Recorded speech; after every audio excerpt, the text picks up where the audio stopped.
Good evening and welcome to Nightfall in Amsterdam. Tonight we are joining our one lone guru, Isabel, as the other night during the conflict in the cyber cafe, she was fairly abruptly pulled away.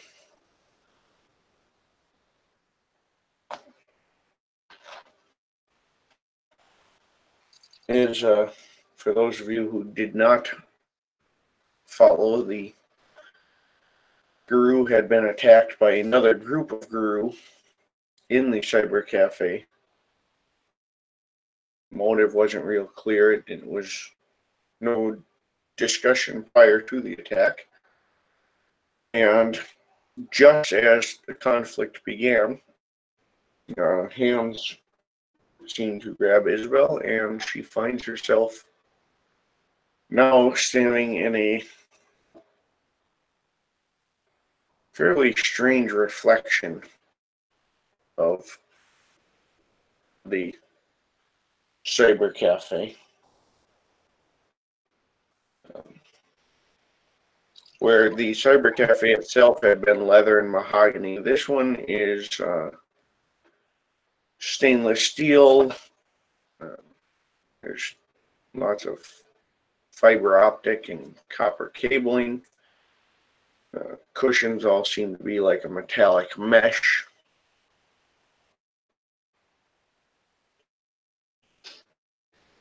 And none of the combatants, either those you were with nor those you were opposing, are here with you.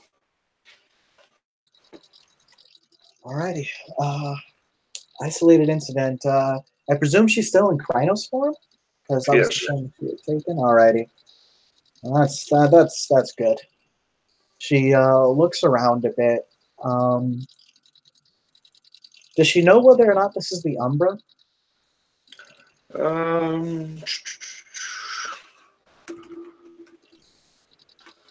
Show me. Let's see. Do you have Umbra lore? Oh my gosh! Did I remember to do lores on this character?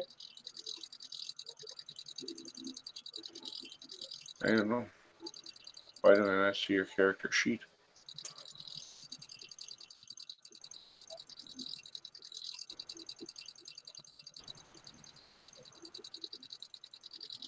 Especially because I know you put in a sheet because I saw it. And now I'm not seeing it on the forum. That's weird. I know I made one. Oh well, I'm just going to do one more again. Alright. But either way, I'll make this quick and say I'm pretty sure I didn't get that. Right. Let's see. Other applicable skills. Enigmas or occult. So I got a lot of enigmas. That will work. Oh, sorry, John. Can I get the the link to rolls, please? Yes. Give me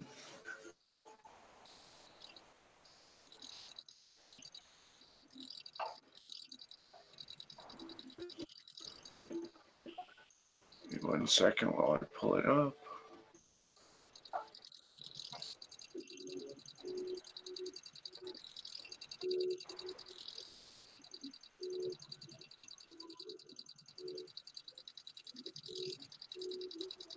I wonder if it just never got posted, because I did find your sheet where you sent it to me, so I wonder if it just never made it to the forum.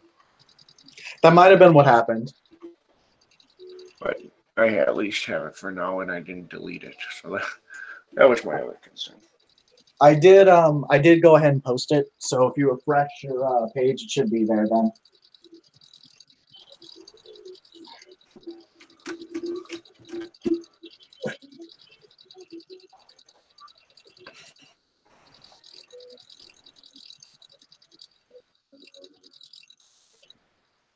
And there's our roll tool. the side chat for you. Oh, thank you.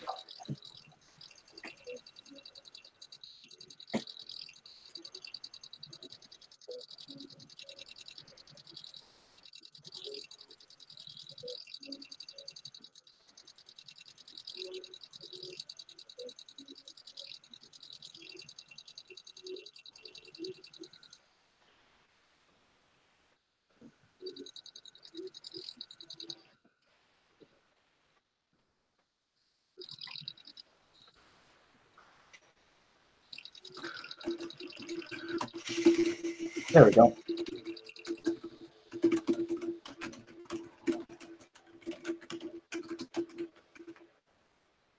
Oh, hey, 2 successes. There we go. All right, 2 successes. You're in a umbral realm, but it's not the typical near umbra. Okay. I'm definitely going to put her on guard.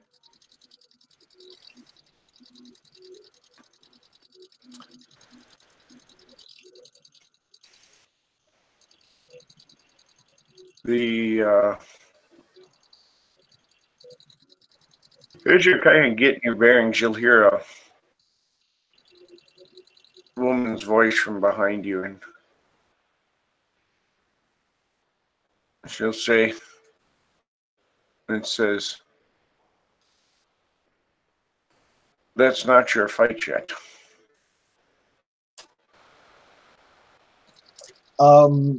Isolate.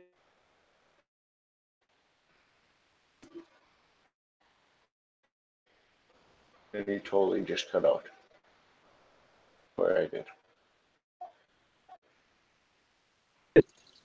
There we go. Yeah, she turns to face the voice. Ready for this to be her fight. There is a fairly tall woman looking at you in a black pinstripe business suit.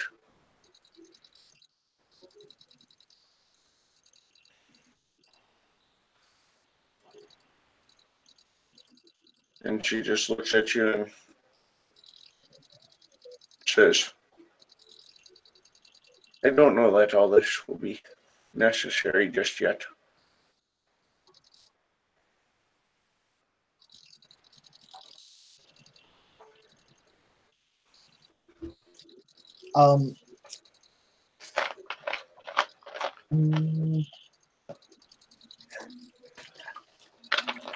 Okay, in Kryno, she can only pretty much talk in the Garu tongue.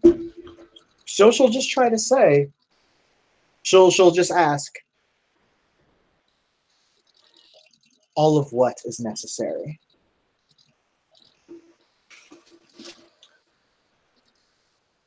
And so she's going to see if the tall woman can understand what she's saying. She just kind of looks at you, and then you'll notice her look down, and she's got almost like a little, I guess probably the best reference is like a Pip-Boy type tablet unit on her forearm. And she reads it, and then she looks at you, doing gestures up and down, and she says this: "It'll be much easier to have a conversation without having to translate." She lets out a long... You ever seen a Krynos sigh? Because that's what's happening. Well, I have 120-pound Shepherd Husky, so I can kind of ballpark. Yeah, you got a ballpark. Yeah, she will... Oh, I was going to say she'll relax the helmet, but no, she isn't. She can't do that. She's going to start her slow shift down into her hobbit form.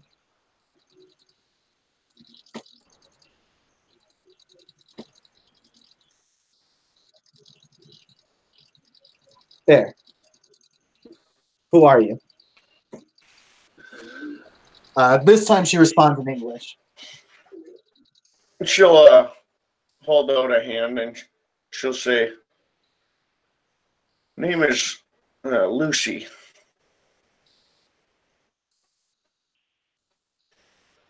That sounds like a fake name. She kind of chuckles a little bit and says, well, what can I say? She,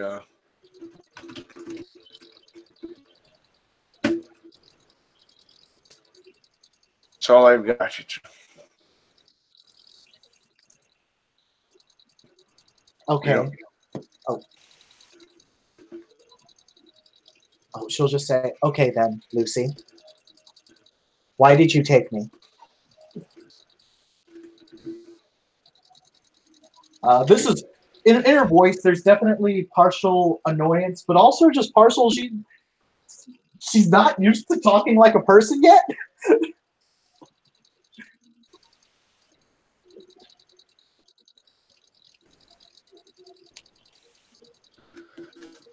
Well, one of those who had attacked you had crossed through here to get there, but the rest had not.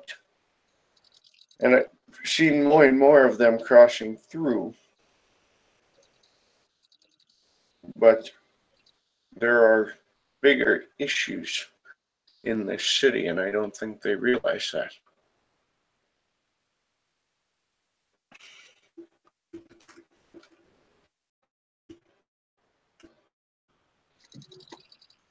Yeah, she'll respond with, the worm is always a big deal. She chuckles a little bit, and then she gestures around you and gestures to the door, and she says, you join me for a walk.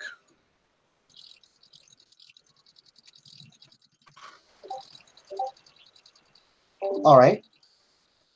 She leads you outside, and as soon as you get out, you'll notice that while the streets are still paved here, there's no trees. Where there would normally be trees, there are things like satellite dishes, radio antennas, neon kiosks, that sort of thing.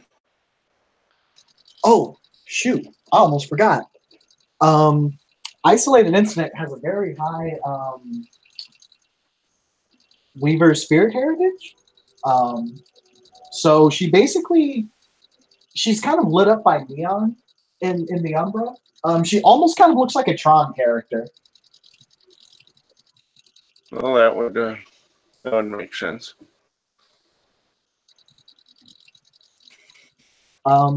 She will look over to Lucy and ask, where are we? This is not the normal Umbra. Are we in the cyber realm?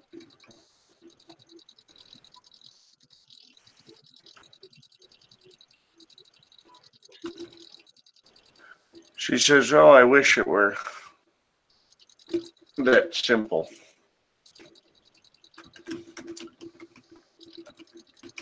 This is the other part of the Umbra, the kind most Guru don't bother with. She gestures, and then she pulls up, taps on her bracer, and a holographic display pulls up, and you can see it's like an overhead map of the city, but it's crisscrossed with lines. She looks curiously at this device since it's the second time she's used it.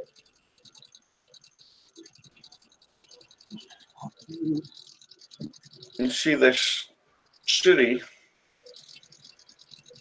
filled with men and their machines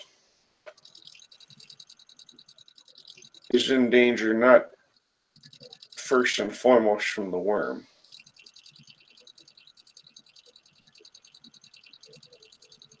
because these cities of men, as their machines grow and connect and network, they form a web.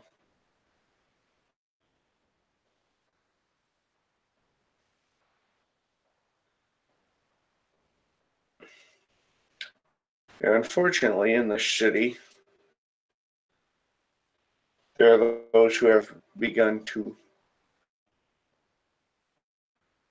deliberately reinforce that web, to have it strangle out everything else.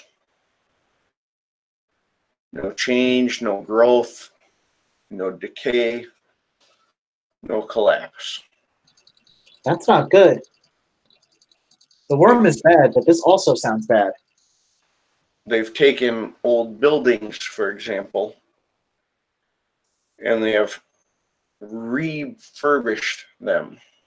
They've reinforced them, stabilized them, and caused them to become trapped in their current state. Buildings that were aging and decaying, halted in a state of partial decay, refurbished enough to maintain, and ensure that they will never decay further. And if they don't decay further, they don't create room for new growth either.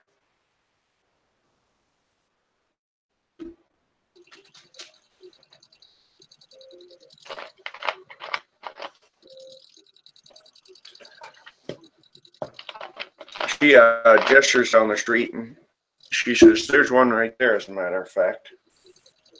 And you can see it's an old, like, brick historic building, but it's got, it almost looks as if someone jammed like steel posts into the brick, and there's shining metallic guide wires holding everything square, and fiber optic cables running all over it, as if it's been all the gaps filled in with new technology. And she turns and she starts to walk down another street, kind of not away from it, but she's pointing out now she's moving forward, and she said, "You see, this is the land of machines, a reflection of the reality that is and will always be if things are not done. This is the pattern web."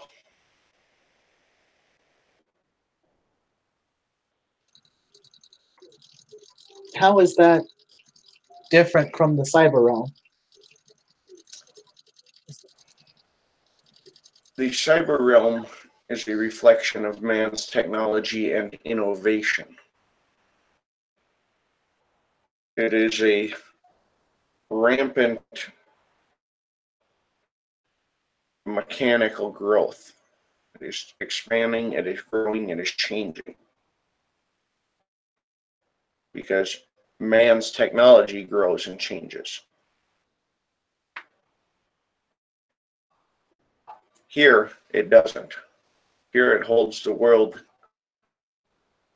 trapped instead of spinning out all these radical, new, different, creative, wild machine ideas. Oh, no, I understand. And then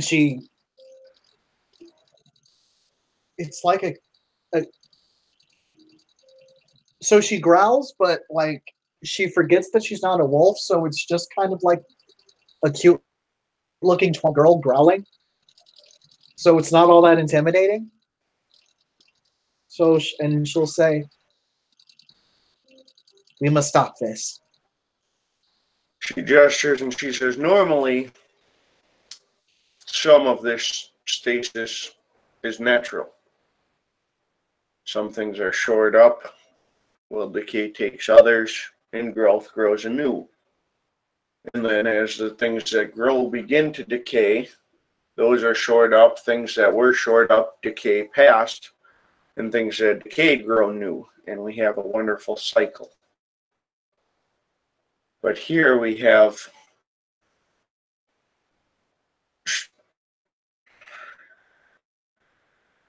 well, in typically I would call them Karen stealers. They seem to work like those humans that can tap the other worlds. But they're strange and mechanical, so I do not have a good word for them. But they put this world in stasis. They trap things. They bind. They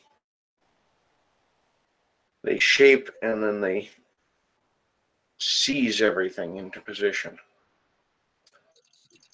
Like the spiders, or not like the spiders? She kind of chuckles and says, "No, the spiders at least have a theory of they believe they're doing right by fulfilling a part of that cycle. No, these are men inflicting their will and their vision and trapping the world into it."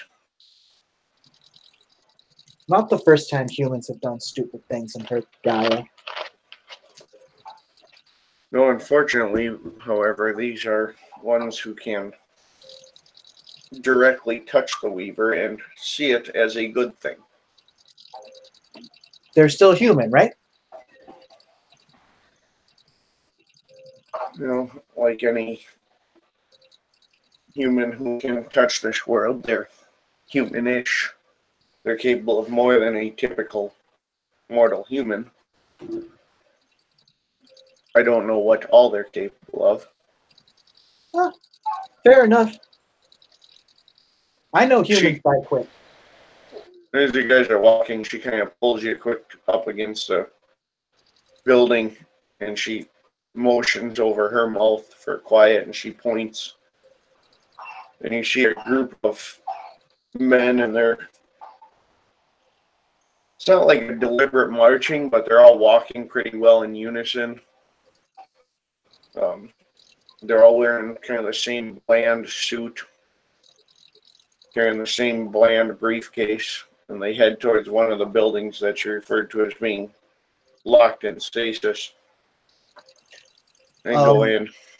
Oh, what Isolated Incident is going to do is she'll like, as she's told to be quiet, she'll nod,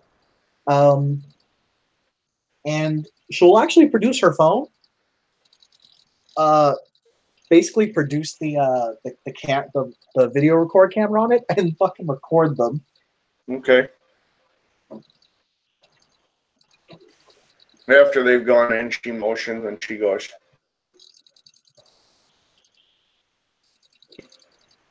"Threats," and those were just the automatons. So it's followers. Humans are notorious for following, and unfortunately, you give them a pattern and they can follow it indefinitely, and they will without even realizing it.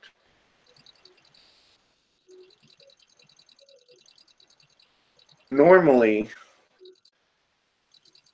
those patterns are offset. You have things like the guru, things like nature preserves, these wild places where things grow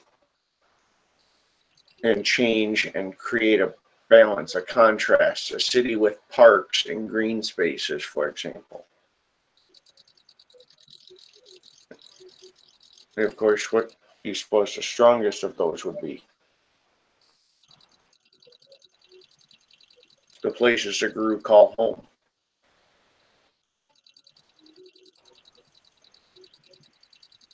But in this city, something strange has been happening for quite some time with those spaces.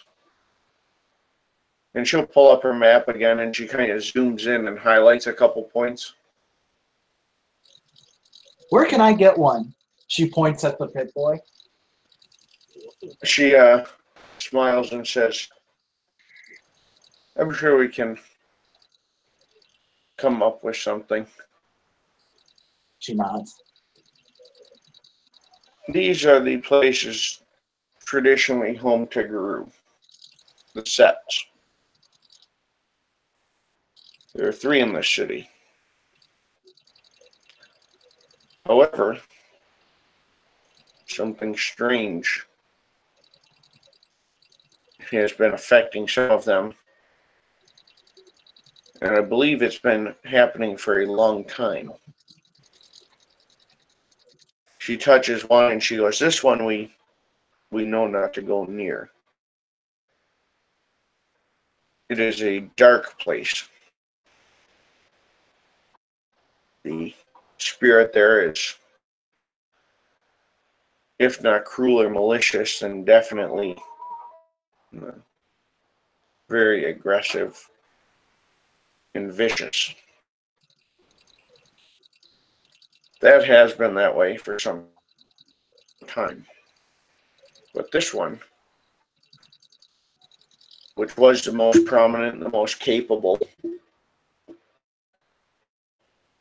is stagnated.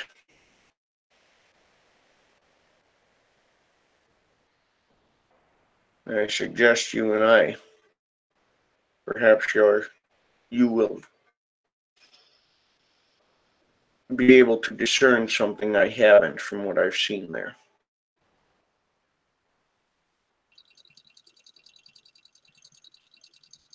Maybe? I don't know. She'll start. I can try. She'll say, "Well, if we head this way," and she goes, "Why am I walking? I always forget." And she sets down a disc and she says, "I haven't been spending as much time in this realm, so I forget I have some tools here." And the disc kind of expands and then rails pop up and she steps onto it. And she says, "If you'll join me, this is a far faster method." I have one question. She just kind of looks at you. Who is we? There is a collective of us that is working to try and rebalance things. But unfortunately, we are limited, and with things thrown off, we do not have the tools. It's myself and a couple of siblings. But that's not who us is. That's what us do.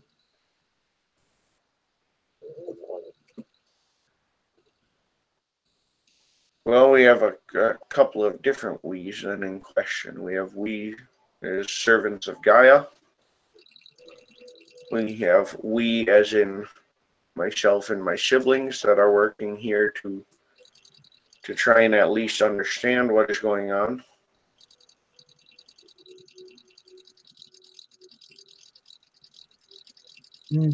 I should be more direct.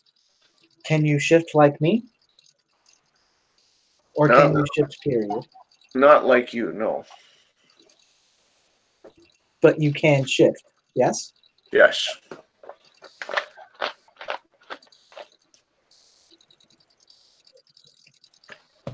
I can see why you took me.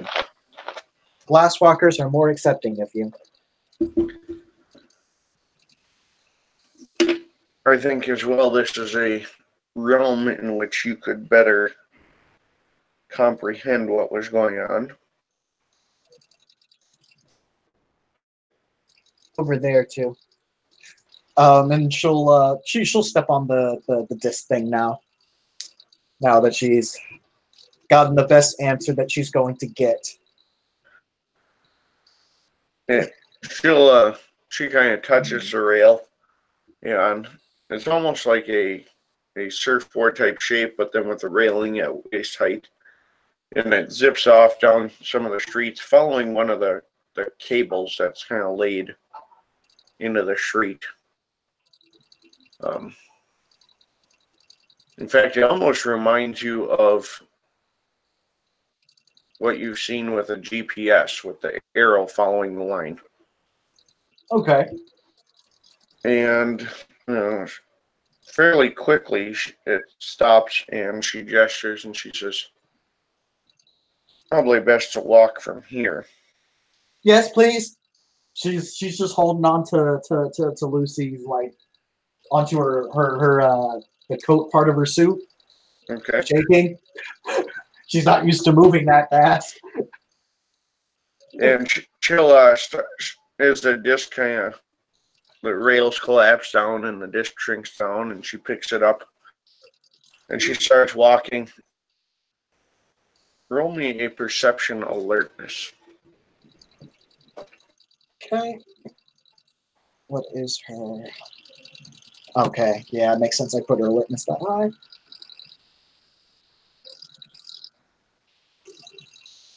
Ooh, 5 successes. You will notice at the end what looks like a large park, but all the trees are covered in, from this distance, it almost looks like webs, but you can see kind of a crystalline structure to it as well.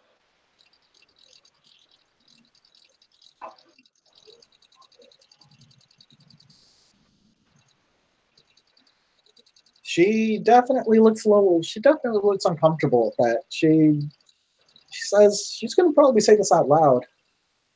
Trees don't look like that. Those trees look wrong. Much of this place looks wrong.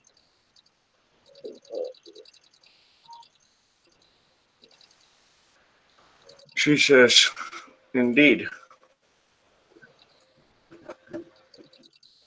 And the thing is, this is the sept that was known as the Sept of the Frozen Forest. This was a sept? Still is. Best we can tell, however,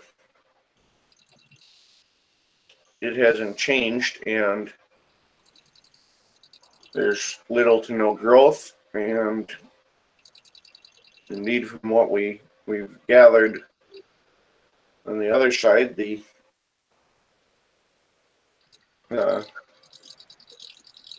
sept structure has not changed. There's a status quo that's been maintained.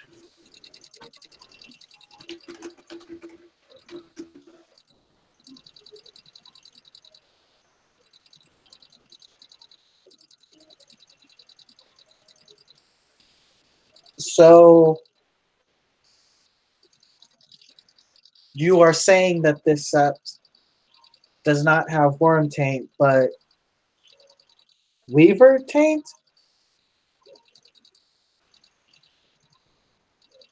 It seems so.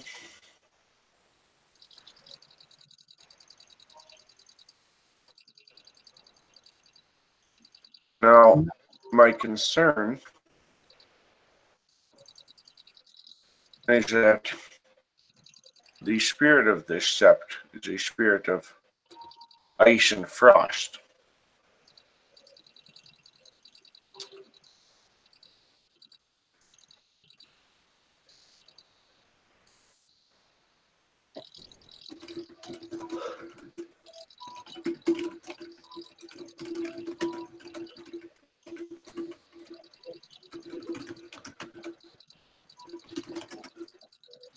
She kind of gestures and she says, if you have ever seen when a frost comes early and ice is over the leaves, and she picks one up, and you can see it's still perfectly green inside, but it's coated in ice.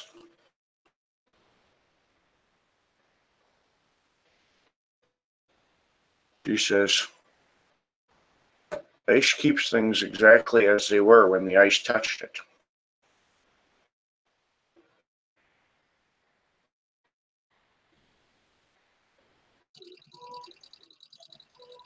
I don't think that happens.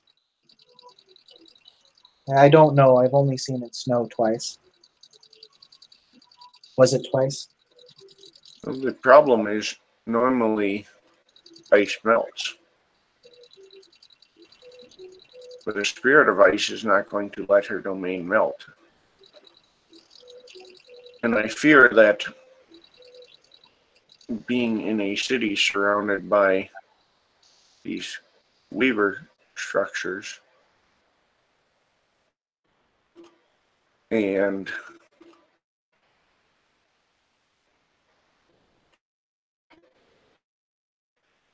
with the continued exposure, she's taken on the same methods.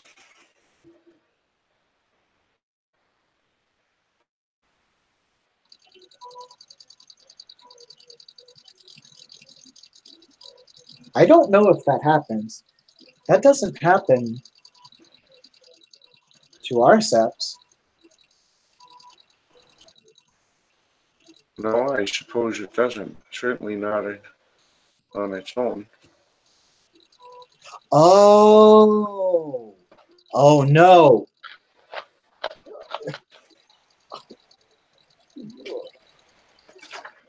That's not good either.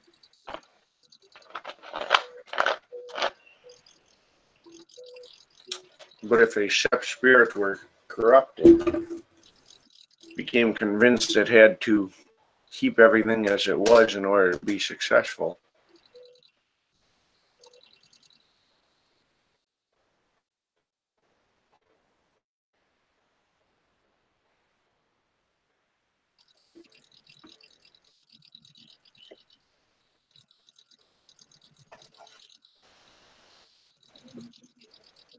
then it could spread to the rest of the Garu there.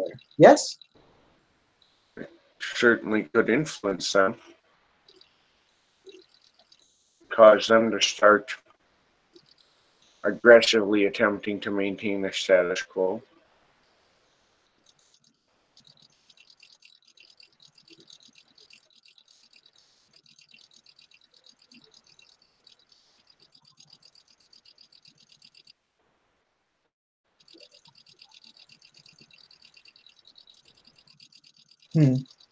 So I don't know if that is happening, and I have no to find out if that is happening. Well, I suppose I could go and ask. I don't know what is happening either. I just know that as we've observed outsiders attempting to get on that sept, they've been attacked and driven off repeatedly. Of course, an outsider would disrupt the status quo.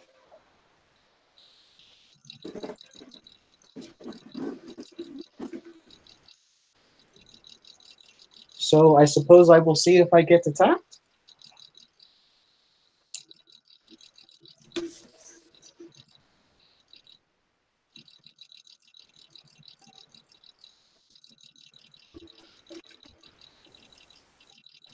That's one possibility.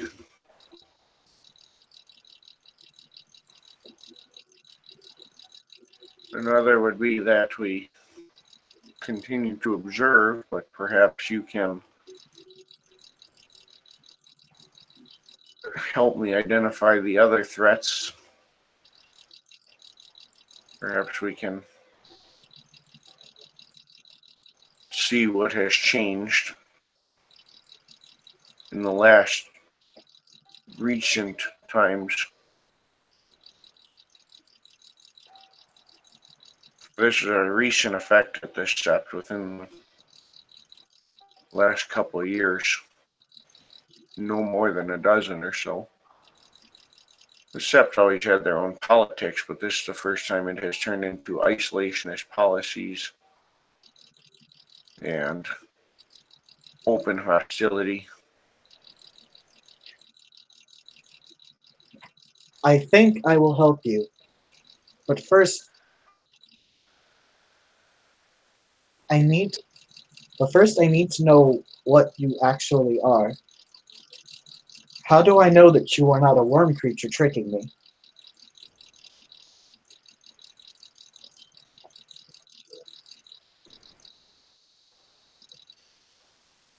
She gestures and says, I suppose that's a fair question in something like this. This is not a typical realm, especially for shifters.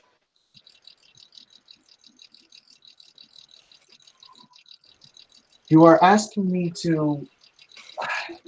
What was the word? You are asking me to place blind trust. No. You have shown me things. There is that. But I don't know your... It starts with an M. The word? I don't know why. She holds out a hand and she says, well, I'm acknowledging your reluctance. I think that's perfectly reasonable.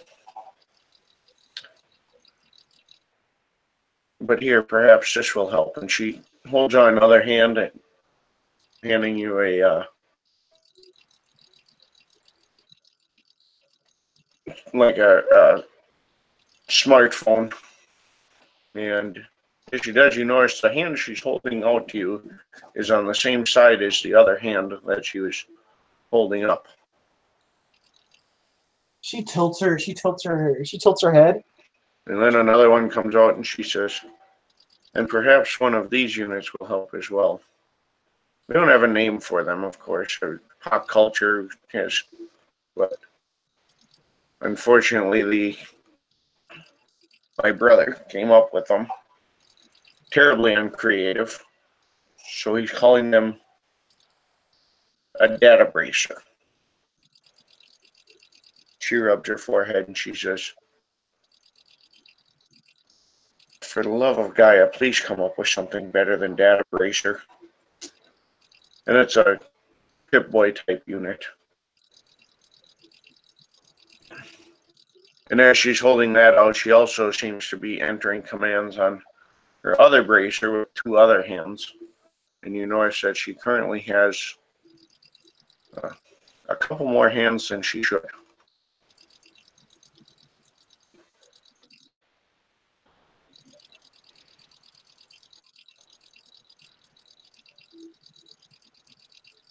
You know, if this were any other person, they'd probably start putting together what that means.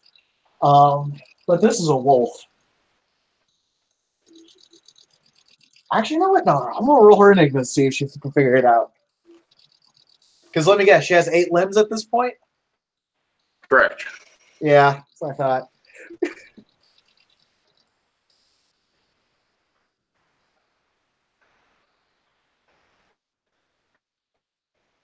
Spider! She just shouts out spider. Spider? She nods and she says, and unfortunately, as a spider, we have a tendency to be viewed as threats.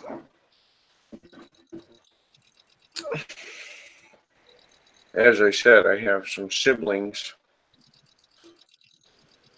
We are trying to maintain or restore at this point a sense of correct balance. Well, I can't say that we'll never fight, ever. Because I imagine that at some point we'll oppose each other on something. I don't know, but if you want to help here, then we can be friends. She nods and she says, that would be good. Certainly makes things easier.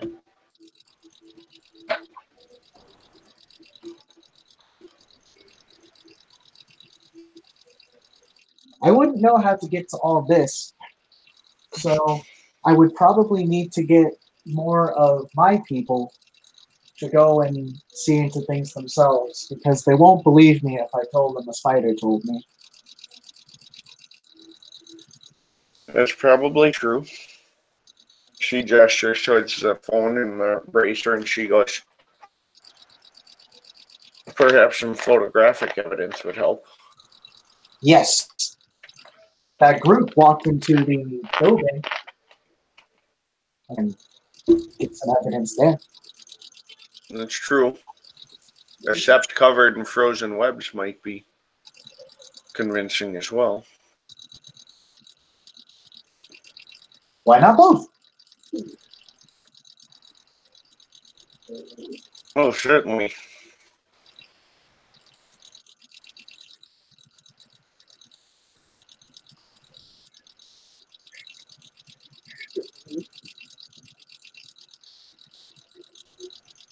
So she hands you the eraser and the phone.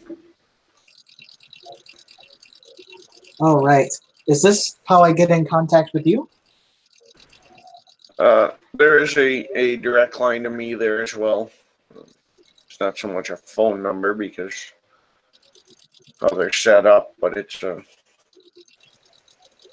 closer to a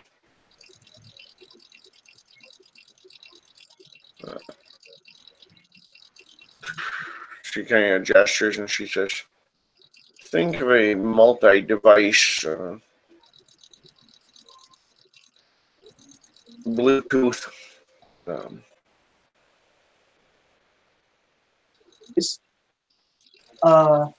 What did they call those things? No, not unnecessary, not obsolete. PDA, super PDA. of sorts. My brother, this to his credit, he can name things sometimes. He has called it. He calls them mesh web links.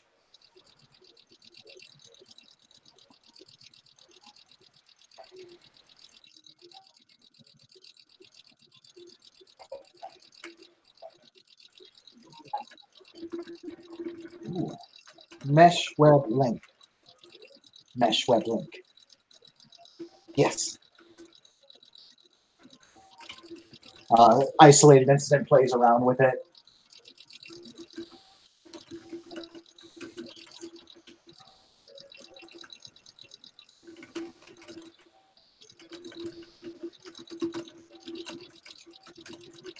She'll figure out how to access the. She was the bracelet and the phone, right? Right. So it's like a okay. Think of like a note type smartphone, supercharged, and then yeah, that's what I was imagining, like a wrist mounted super tablet. Right, and then the phone itself is basically a scaled down. It's a regular cell phone, but then it's obviously got some extra functions and functionality.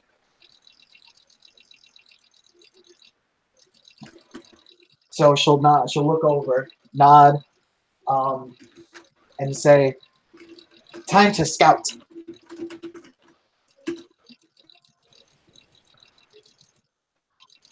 And Lucy says, certainly sounds like a plan.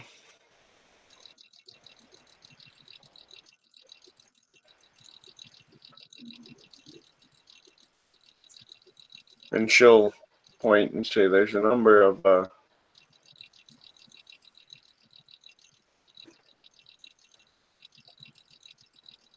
the stasis buildings back there.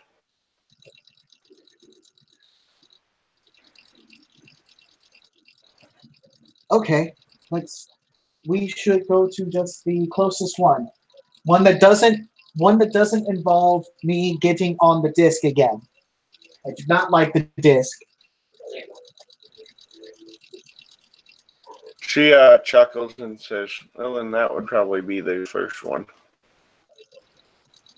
Okay. And there's one like it's 2-3 blocks away. That is fine too. I just do not like the disc.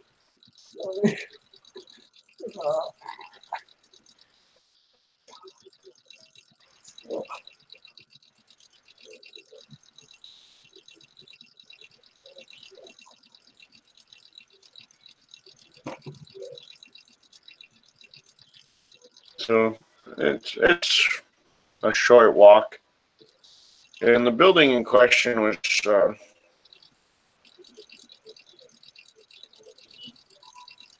fairly old, historic stonework style. You know, not a definitely like a pre-1900s building, and it's supported now by fiber optic cabling, um, regular cable lines, steel, a lot of steel and stuff. Alrighty. Yeah, but as she approaches, she's gonna put on the record function yet again, and be sure to capture the optic lines and such, as well as just at least like a shot of the whole building. Like make sure she can get the whole thing in frame. Like, and she does weird shit to do this. Like she doesn't like crowd. She doesn't like just like frame it around like a regular person would. She like gets upside down. Okay. Down to get the angles that she wants. Like she's basically using like her whole body to get like angles and shit.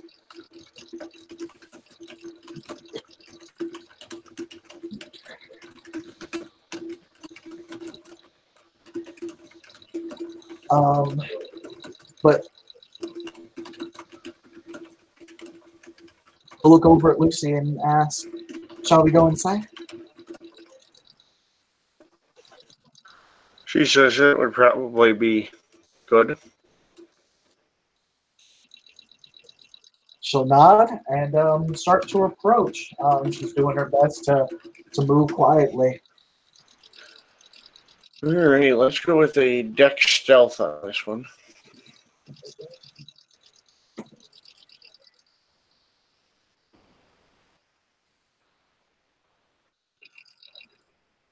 Ooh, damn.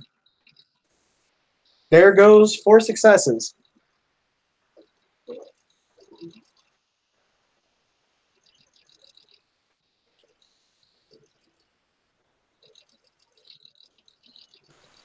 All right, you are definitely moving quietly.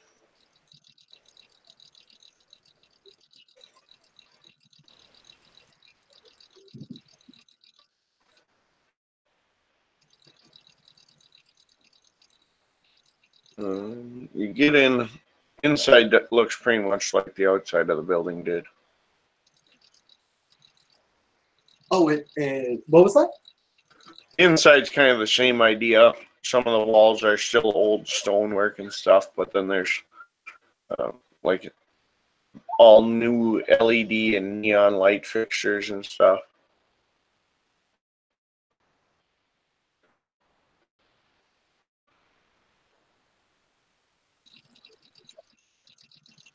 There we go. I think I'm back now. Yep. There we go. My sound went out for a minute. Okay. So the hallways and stuff, you're in an entry hallway and it's got like old stone and old wood, but then some of the wooden beams have been replaced with like modern steel, and you can see a lot of like all the light fixtures are LED and neon and stuff. So kind of that same deal of old and new together.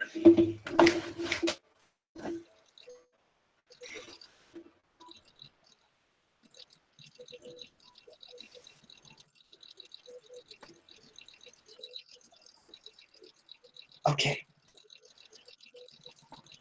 She'll. Okay, no, she wouldn't say that. She wouldn't say anything. She'll kind of just start pointing out just the problem spots as much as she can tell. Like just point to spots that are like, that's weird, that's weird, that's weird, that's not supposed to be there.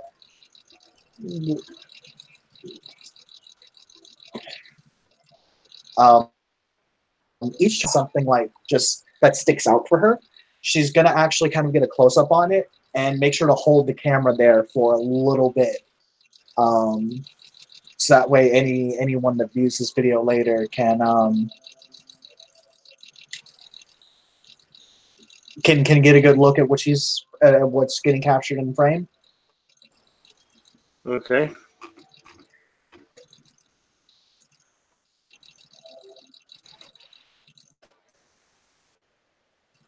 And then you get to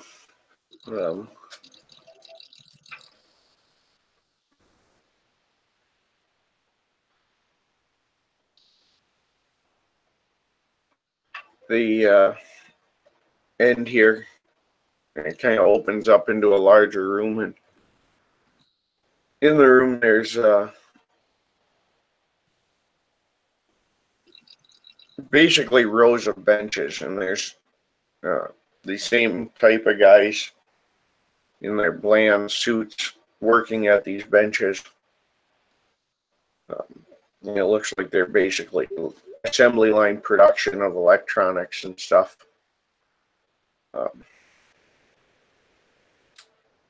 Roll me a perception alertness. Alrighty.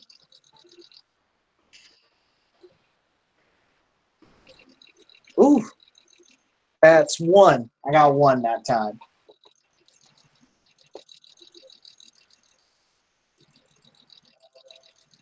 All right, with 1, you don't.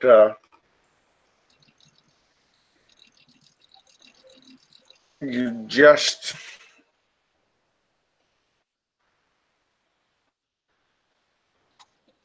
barely catch a glimpse of. There's one man walking through, and he's dressed in a suit that appears to be made out of like a carbon fiber weave.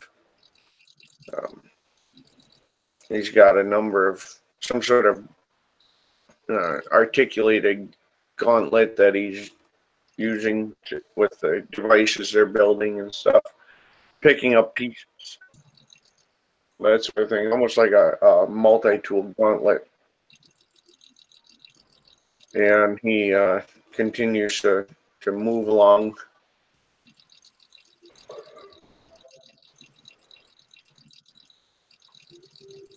One piece after another.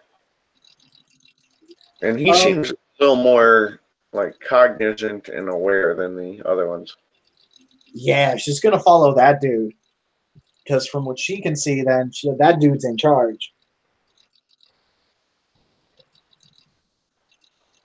Do these guys look anything resembling human? Yeah, other than just the fact that they basically have no expression on their faces. Yeah. Okay.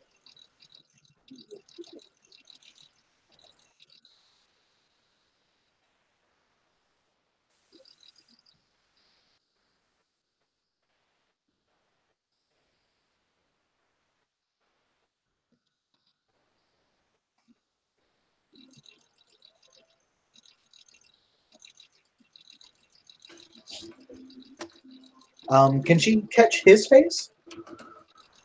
Part of it. He seems to have almost like a prosthetic or mask style thing across his jaw. And you can see him, it seems to be like talking, but it's. Roll me a perception technology check. Do I have technology? I don't think this character has technology yet. Computers would work. Okay, she has computer. She has 1 dot computer.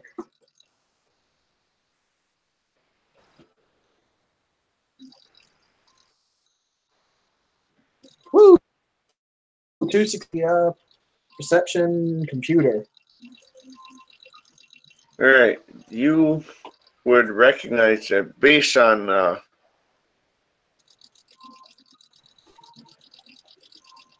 the way, like the patterns of his speech and stuff. You can't make out what he's saying, but based on the patterns, he's issuing like voice commands. Oh, okay.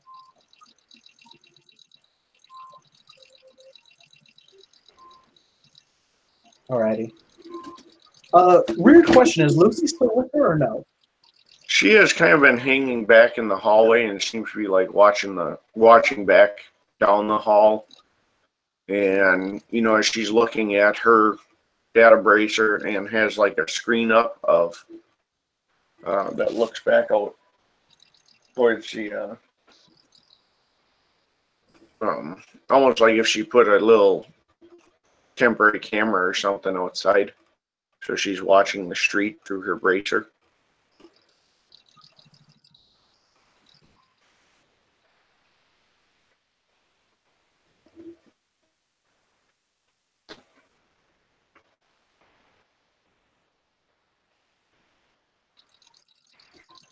Oh, okay, there we go. Yeah, I was just curious where she was.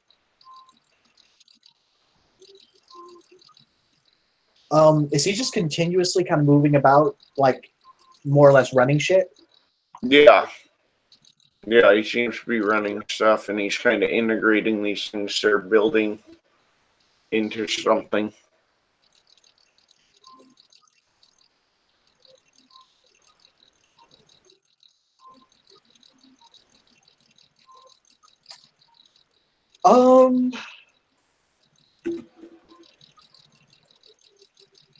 Yeah, she wouldn't be in a room if she didn't do something fucked up. She's gonna fuck with it. The building, I mean. Okay. She's gonna do some monkey wrenching.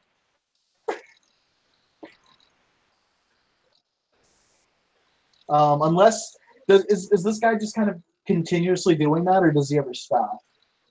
I mean, he stops. He goes up. There's a desk at the front with like a workstation, and he'll go up there and seems to kind of type messages and stuff. And unlike the rest of them, you do notice he has like a beverage on the front table and stuff. Okay. What kind of things is he typing out? Can I see that or no? It's quite a ways away. I mean, it's a decent sized room. Okay, that's fine, man. Yeah, she's gonna fuck. She's gonna fuck with this building a little bit. All right.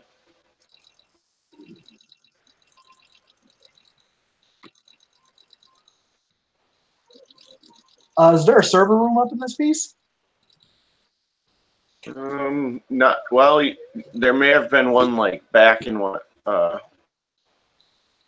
like not in the room you're in, but there were some other doors off to the sides, and there were stairs going up to a second story, so it's quite possible.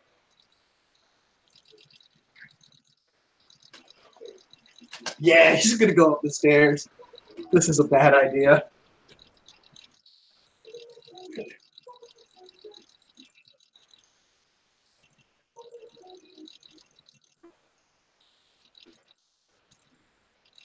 All right.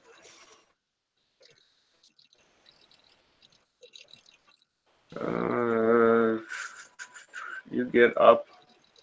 There definitely, there's definitely the upstairs definitely more equipment based.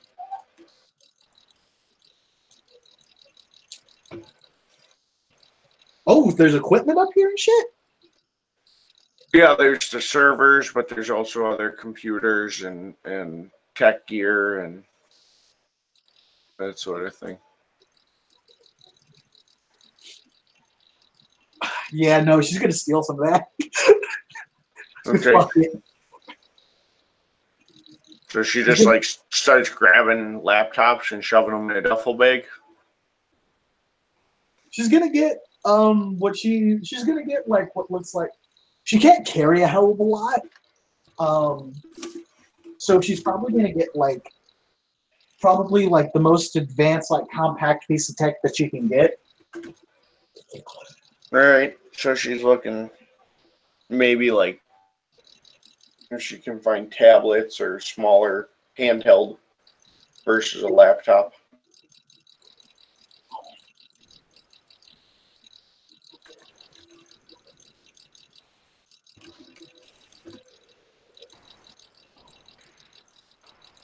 Yeah, stuff like that. And she only wants like one thing. She kind of wants to. She probably wouldn't be able to do it, but if there's another like more tech knowledgeable glasswalker, they might be able to like get some info off of it. All right.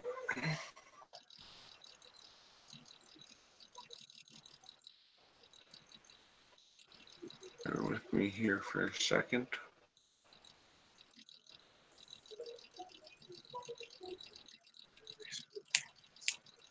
As my computer decides to not open anything.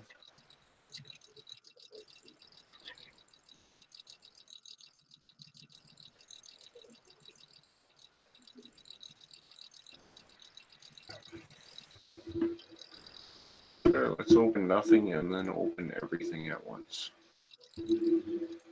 That'll help.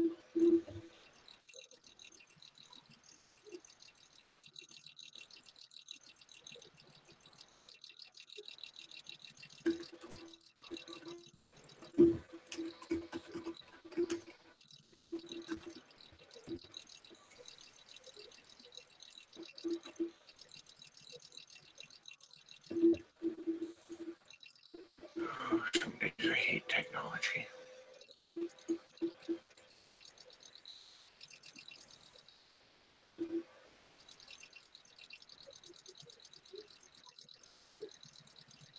I'm sorry, am I derailing the scene now?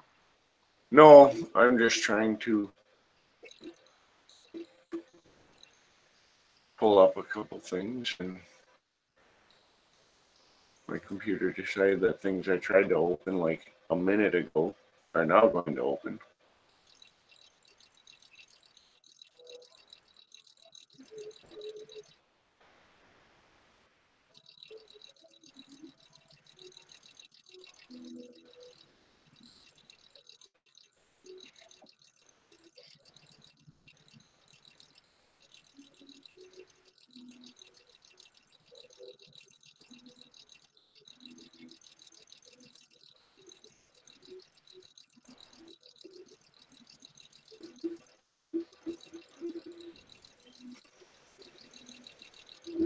All right. You're just looking for some single device that you can grab. Yeah. If everything is like too bulky for her to just kind of snap, like that's a secondary thing.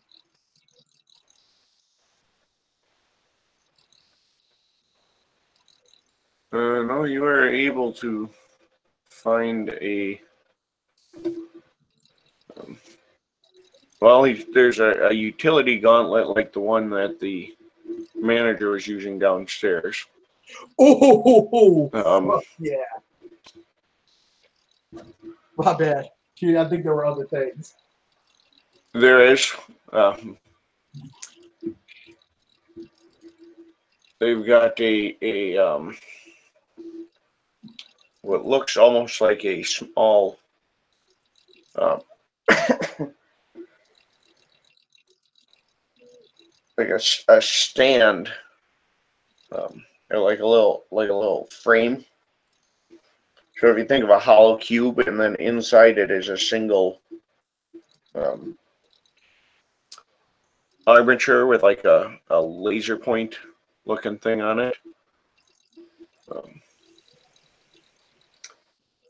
There's a couple of smaller devices you can't quite identify. Some look like they have small engines on them.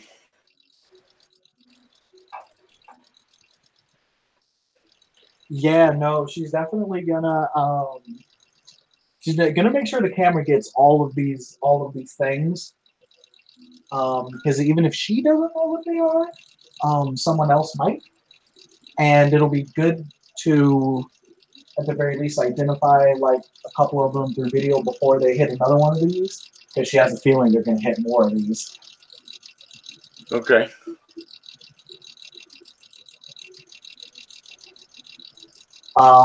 What she is going to do though, she's gonna go for the gauntlet that the dude was using to like issue commands. Okay. That might be useful for infiltration later, because she doesn't know the other things. She has an idea what that does. All right.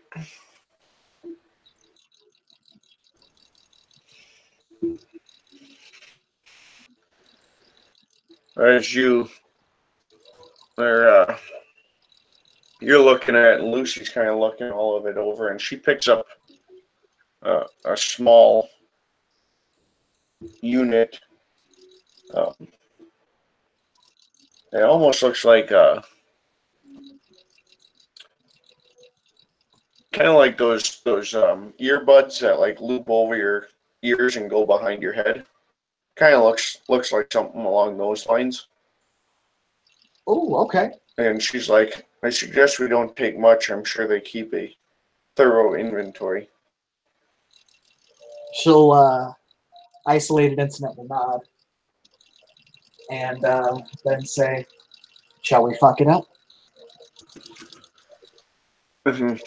She says, well, there's a server room back down the way.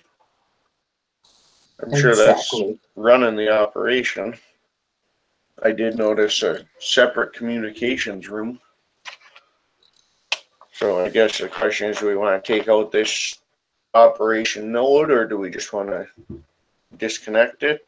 Or, and then she kind of looks at you and she goes, if we leave it in operation rather than disrupt it, it's possible we could maybe tap it instead. Do some sort of remote monitoring.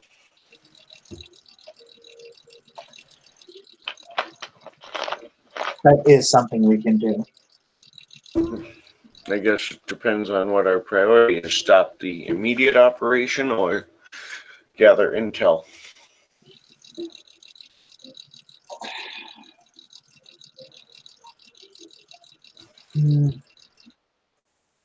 Cities have to know more. She says almost sadly. She really wanted to fuck this place up.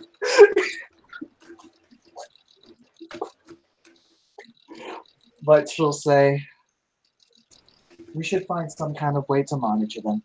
No, wait. Let me take that back. She wouldn't say that. We should find some kind of way to watch them.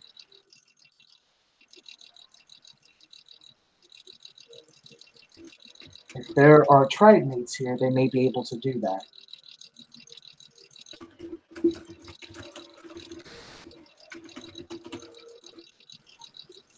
Well, I think we can probably tap it. I've got a couple ideas. I may need some help figuring out the best way to tie in some things. And she'll lead you into the communications room. And she starts pulling out like strands of fiber and stuff from like the building structure itself and using it to try and splice things together. Roll me a wits enigmas. Okay.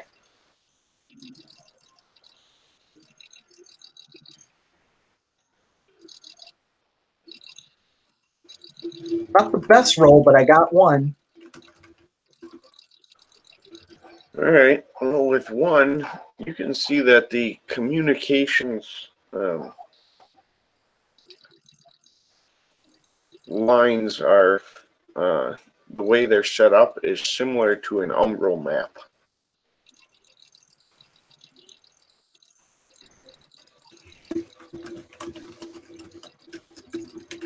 She'll tilt her head, notice that.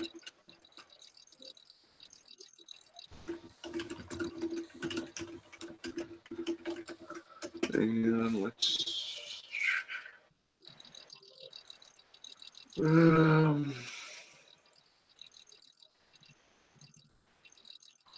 go with a wits and computers on this one, or intelligence computers, either one.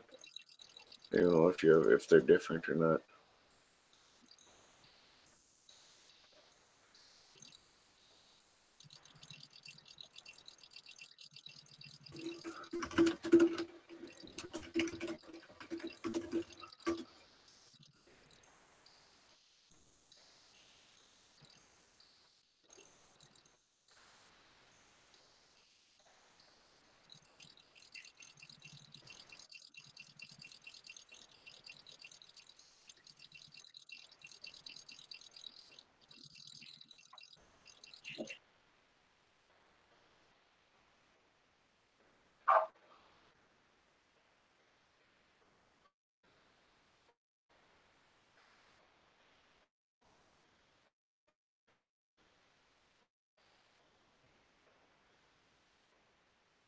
Did I lose you?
Are you still there?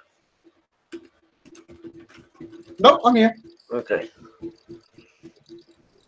I lost my rules room. My browser crashed. Oh, okay. I just figured you was looking up some rules. Negative. That would be too easy. Just a night for that. So that was your wits and computer, or intelligence computers, whichever one you decided to go with. But you would realize that. They are both the same score. Okay. Both same amount of dice. I'll go with, she's more likely to use wits. Not dumb, but she relies on her wits more so than her intelligence. Holy damn! That's 4 successes, John.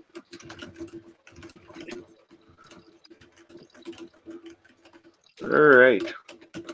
Well, you would realize that if you're looking at the communications layout mirroring Umbral, an Umbral map, all you would have to do is tie this location to something representing you or an object you have. It's Umbral space, and that your new bracer, given it's obviously somehow tied to the Umbra, probably has a unique Umbral key that you could link.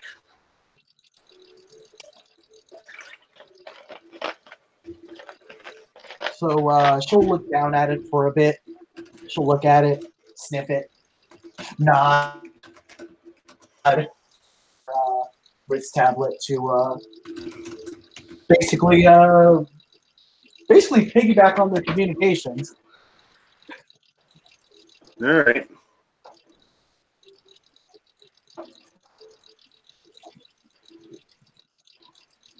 And the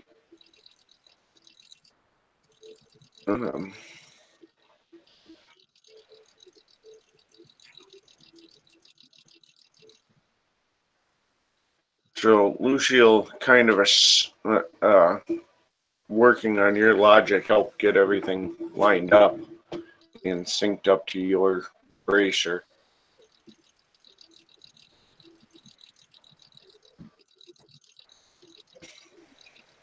And then she says, we should probably clear out before their shift change. Isolated incident will nod.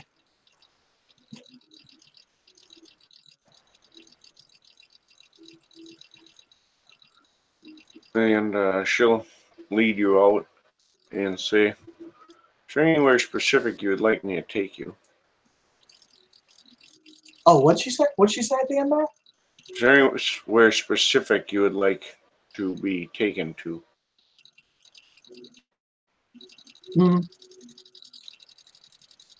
I was on my way to find a set tier. If you know where all of them are. Well, I know where the primary one is now. That's not an issue. I also know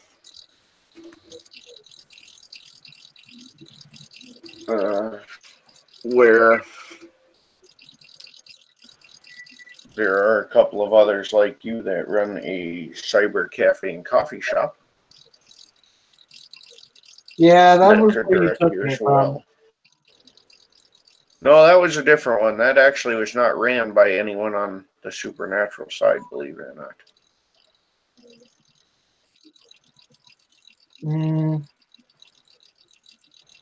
Are there any glasswalkers at the cyber cafe? One of the two owners, as a matter of fact. I should probably talk to them. A fair warning, the other owner bakes brownies, and he is a child of Gaia. That's fine. And she just kind of chuckles and shakes her head a little bit as she says, I suppose you would prefer to walk. Yes. Unless there is a way better than the dip. She says, not that I've come up with. Yes, we shall walk. We can walk faster, though. Do you want me to roll to dedicate all this, all the shit to me? No, that's fine. Okay, she'll dedicate all the shit to her. Because she has like fucking 3 more dedication slots because Gnosis 5 is a hell of a drug. And before she does this, she'll gonna look to Lucy and say, "I'm guessing you'll lead the way," and she will relax into lupus. All right.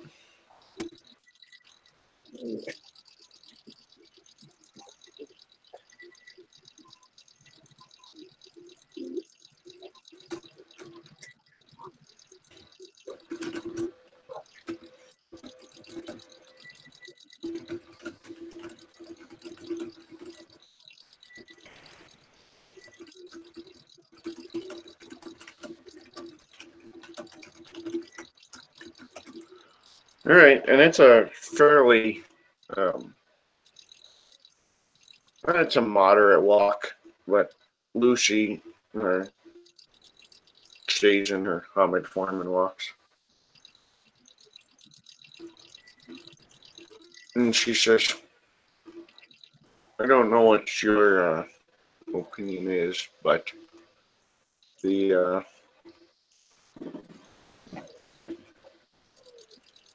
I generally don't use my other forms in around mixed company. Seems people get jumpy at large spiders.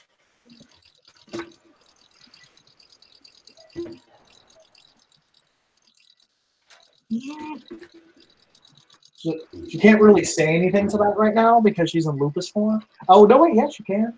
She'll just respond in some garbage tongue. She'll just say, "I'm not really afraid of spiders."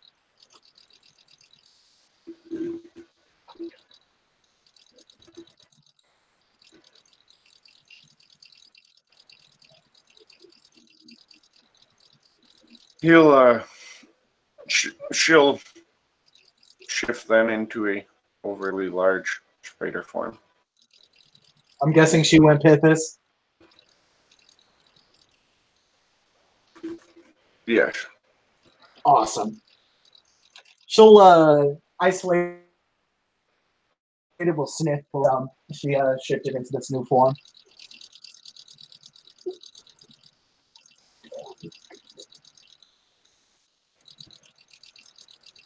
Then she keeps up with you fairly easily. Takes you to a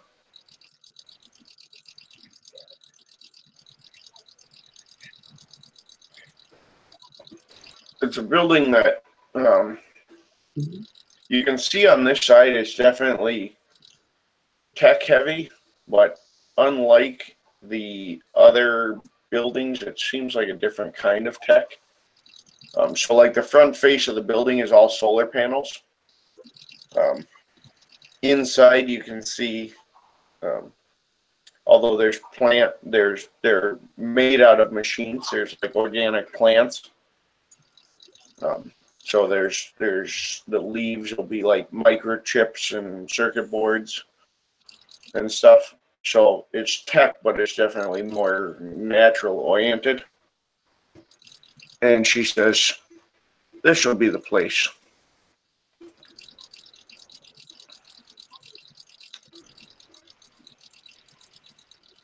Roll me a perception alertness.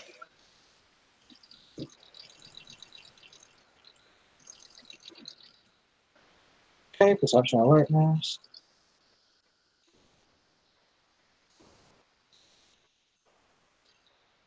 Four successes on that. You see a wounded woman go stumbling, kind of running down the street, stumbling. And you recognize her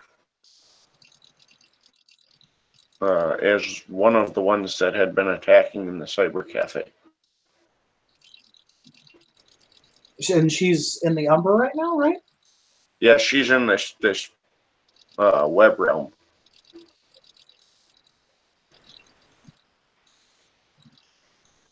Did Lucy leave me at this point, or is she still chilling there in Pithis? She had already she'd kind of pointed you here and then started to head off. Okay. So you know where this building is, that you could step back whenever you're ready. Okay. She's gonna isolated is gonna howl to the woman first. She's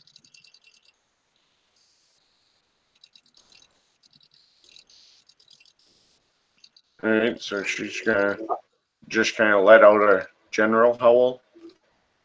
no, she's howling like to the woman. Is she like limping around? You can see she's wounded and she's kind of like almost doubled over a little bit, like holding one side as she runs.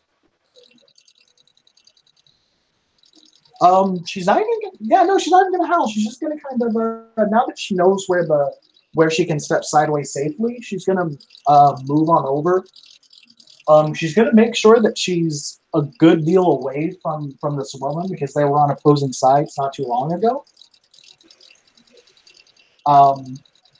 She'll look over, slow shift into Hispo, Okay. and say,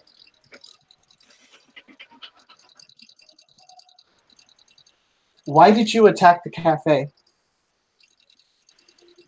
She turns around and you know she has a dagger in one hand.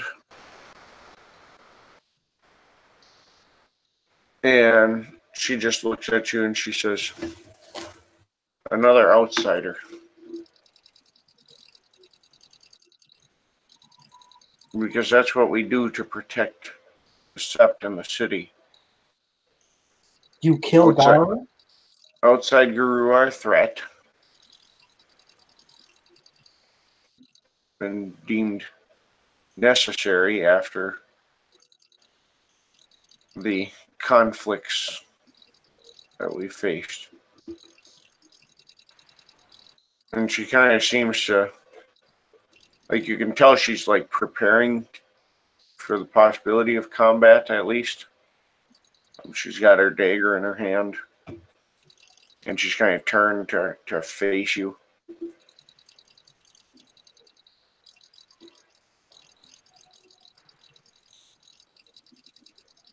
Does that make me your enemy then? She looks at you and says, "We don't really have enemies, just those that are in the way. That is Or another those name that for are a enemy. detriment to our sept." Why?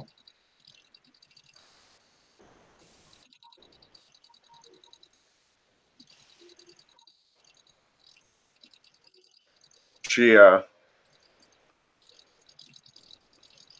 looks and says, "Outsiders disrupt. They interfere with the plans, they interfere with the structure, the system. They disrupt the bloodlines." The bloodlines. She sniffs. Is this a silver thing? She is a Shadow Lord. Wow, okay, that is... Ooh, that's how you know she ain't right.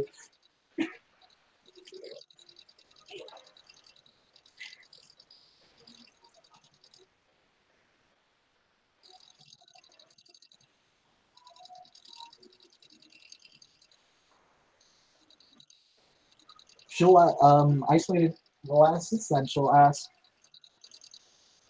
are you going to attack me? She looks and looks at you and says, "I certainly should, especially given you were the first to move at the cafe. But I'm also prudent enough to recognize that I'm wounded. I just lost my path to your friends. And while one of them might have gone down, there are still enough others remaining that may be pursuing me. Although I don't know if they know how to get here." I am here now. I will give you a choice then. You declared hostile intent against Otagaru, which in itself isn't a crime, but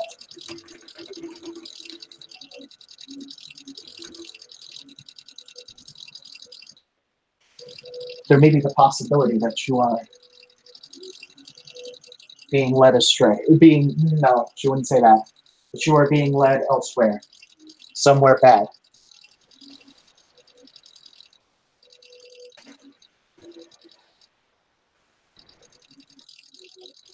There are bigger threats here. We both know that. If you come with me, I believe we can talk through this.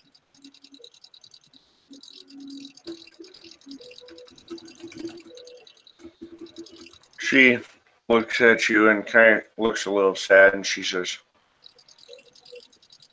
"Going with you isn't an option. I either die or I return to my sept." Why is it not an option? Death is the only alternative to return with those who lead us.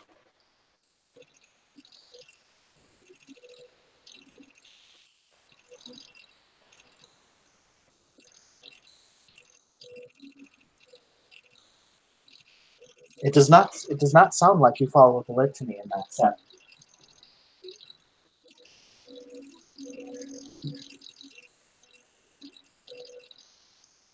It seems to be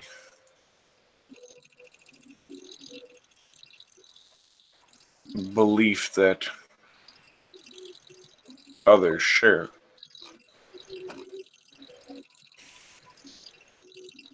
Do you think you are following the litany? You know, we have had foreign guru that have come in the company of leeches.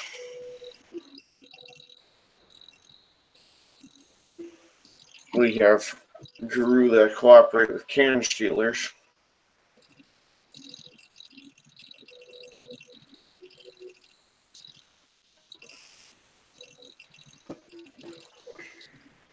those are Gru who have not fulfilled their role.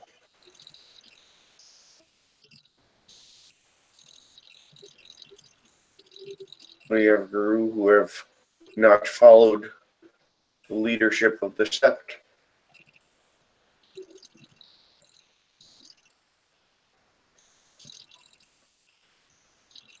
Is it true that nothing changes there?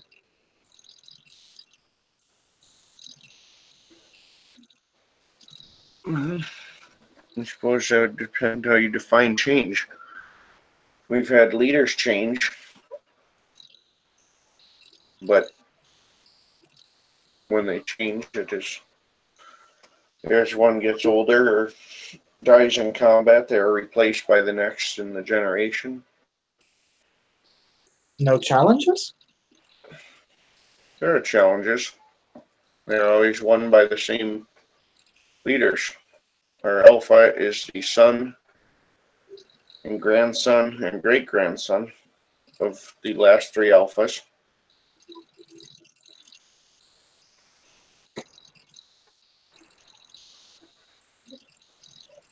Tilts her head. She's confused. When Guru recently abandoned the Sept, those positions were filled by others of similar capability. We have a Sept that functions. Why would we alter it?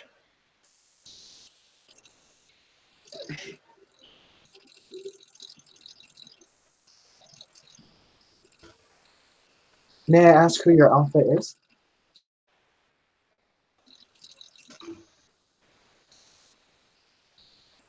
You can ask, but out of character, Tim. I actually have to look it up. Oh shit. Okay. I have it on the form. It'll just take me a second. She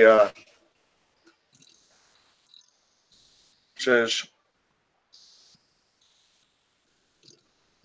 the Half Moon Silverfang glories in conquest, outruns the hound, dances with spears, pins the fallen, battles with honor, and keeps the broken.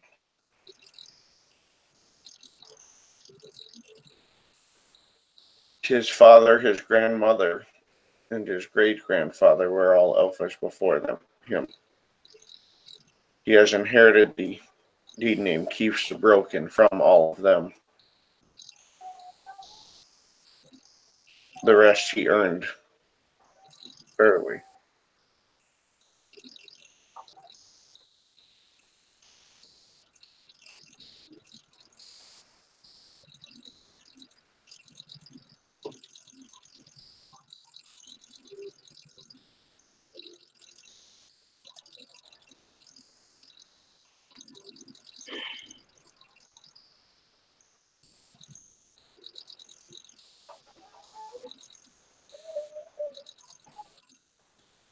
I was protecting one of the. I believe he was Ken. Maybe he was Garu. Inside. His name was Jordan. What did you want him for?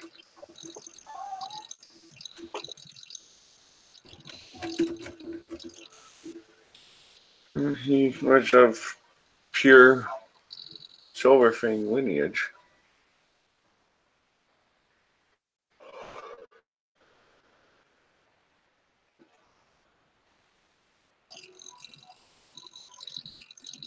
Kinfolk of pure lineage are to be brought to the Sept so that they may join the Sept and work to maintain the strong lineages that have built the Sept.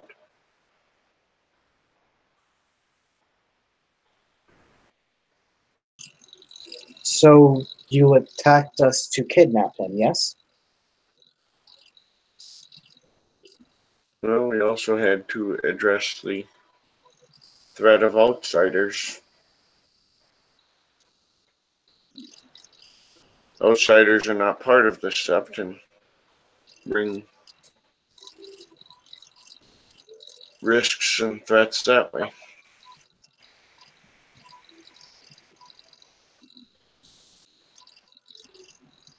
But we are Garu. We are on the same side.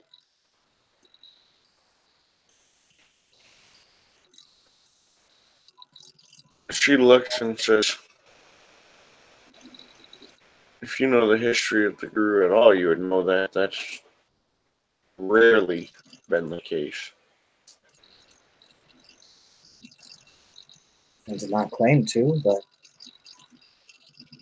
we'll stick together.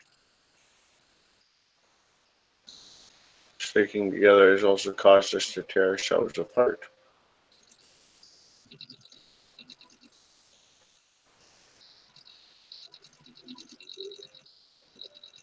There are always differences of opinion as well. There's a difference between a difference of opinion and attacking strangers because you do not trust them.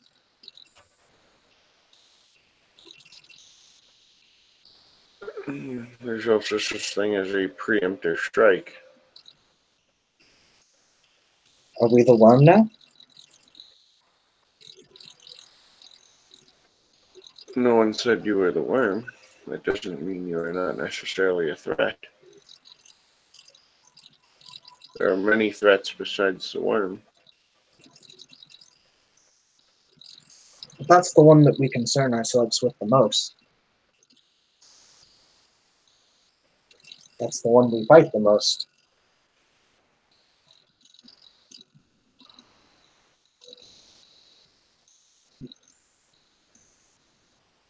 That's true.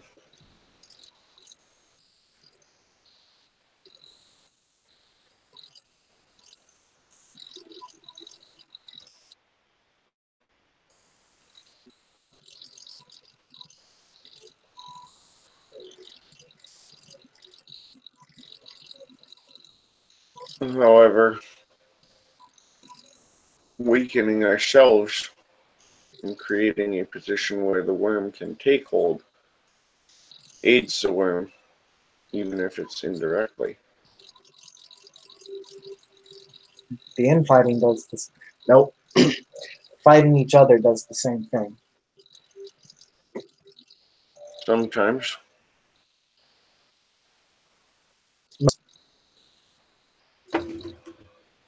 Sometimes fighting each other is necessary. That is why we have challenges. That is why we have stare downs.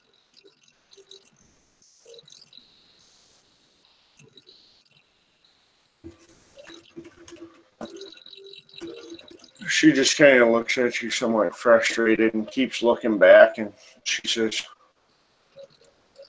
I follow my alpha's direction because that is of the litany as well. Then I implore you, nope. Then you can do so. I do not want to do it. But if you attack me, I will kill you. She just looks at you and looks down at herself, and she says, I'm not a silver fang to die in foolish glory and engage in a battle I can't win.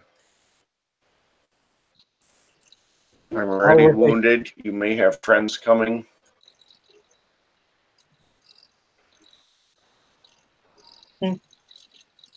Very well. I'll change it to your taste. If you stab me from behind, I will kill you. She nods, and she turns and runs off.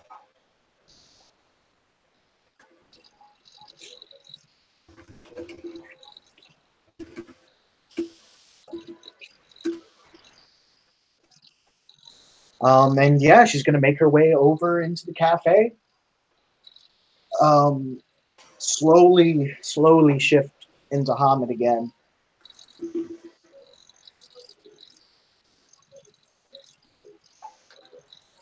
All right. And she's gonna find some. She's gonna find a place in the cafe to kind of just pop back in. They actually have like private cyber booths. Oh, even better. She's gonna use one of those.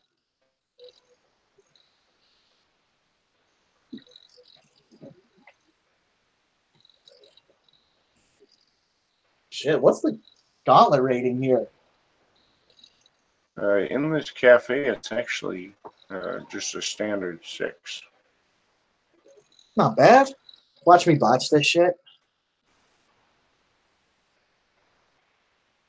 Oh, nope. That's, oh shit, that's 3.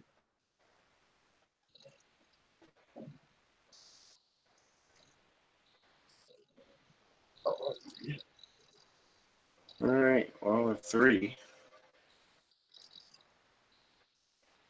then you would be just fine.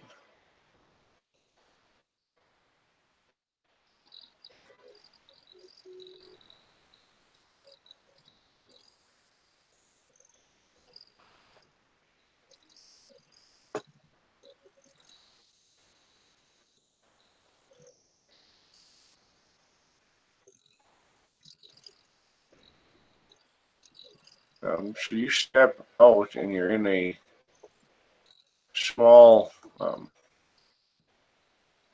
it's set up almost like think like a voter polling booth, so that you can, like there's a draw curtain behind you.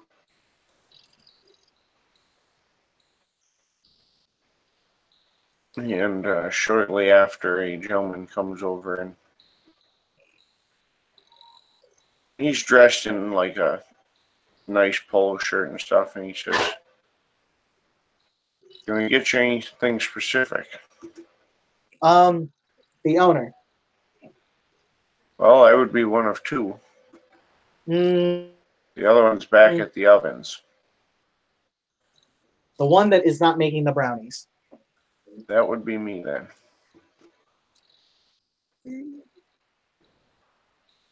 What can I do for you? Oh, what did you say? That would be who? That's him. Oh, okay. She'll say. She'll look around. Are they in a? Are they still in a booth? Yeah, I mean, like you're in the booth and he's like standing in the kind of like the doorway to it, so it's relatively private. Okay. She'll say, "I have to speak to you about private things, wolf things." She'll kind of lean forward and whisper that. Well, let's head this direction then. And he kind of leads you towards like a private, almost like a study room or a conference room type setup. And he'll lead you in and ask, "Can I get you a coffee, tea, energy drink?" Do you have steak or bacon? I have chocolate covered bacon. I'll take the chocolate covered bacon and water, please. Yeah, comes back and he's got like a bulk package of chocolate covered bacon. It's like 8 pieces. And a glass of, like just a nice glass of water, like spring water type. Oh, I forgot to introduce myself. I am Isolated Incident. Lupus Cleof Arun of the Glasswalkers. Yeah. Just kind of looks at you for a minute. And he says, "Well, I'm James High Speed Kramer with the Glasswalkers." He says, shit, where's my other notes? I lost my page in my notes. Give me 1 second. Too many tabs.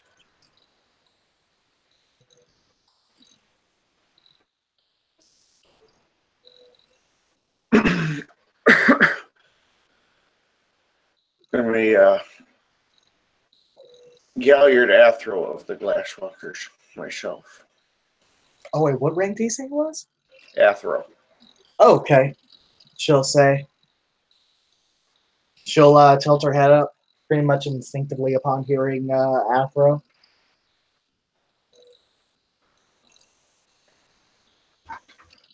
And say, high speed Raya, there are bad things.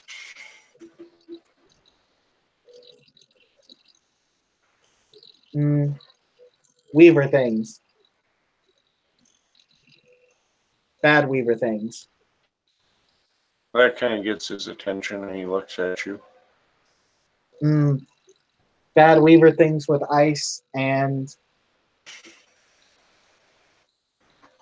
other thing. She just pulls out and shows him the video that she made. He first he kind of looks at your equipment. He's like, "That's a awful fancy device there." Yes, I got this. I also stole this. She just she shows the fucking managing thing. Okay. That was in a Weaver facility. I think it was a Weaver facility. No, she wouldn't say Weaver. I got it from the Weaver place. It looked like a Weaver place. Yeah, looks at it and he says, "That's Weaver, all right, but not in the way we're used to seeing."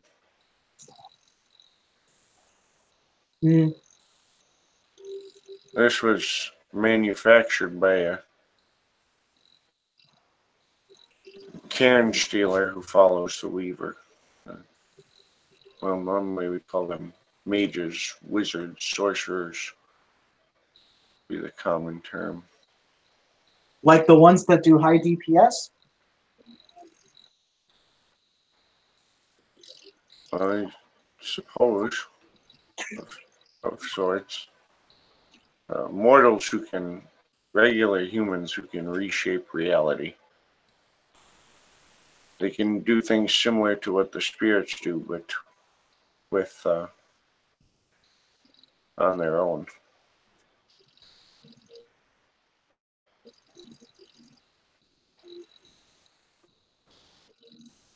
That doesn't sound good.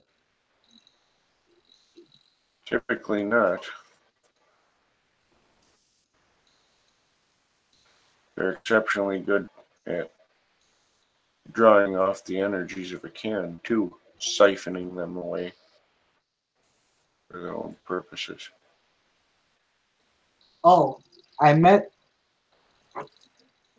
a spider, and she helped me break into the Weaver place, and I know what they're saying now. And she kind of she just kind of goes into the communications line with her little wrist thing now. Okay. He kind of he looks at it and he goes, "That's extraordinarily useful." I wanted to wrench the place. A monkey wrench. I wanted to monkey wrench the place, but Lucy said no. No, she didn't say no. She said that this may be better. Well, certainly, it looks like they're operating multiple facilities, so taking one down would have been, in the immediate, perhaps good, but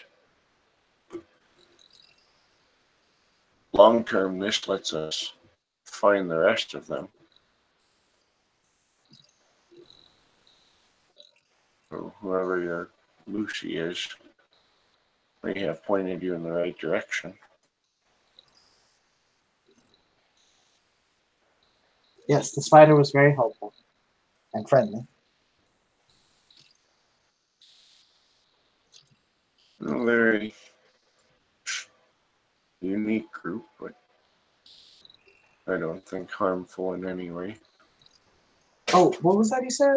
You're coming in real quiet right now, John. He said they are a unique group, but he doesn't think they are necessarily harmful. They didn't try to harm me.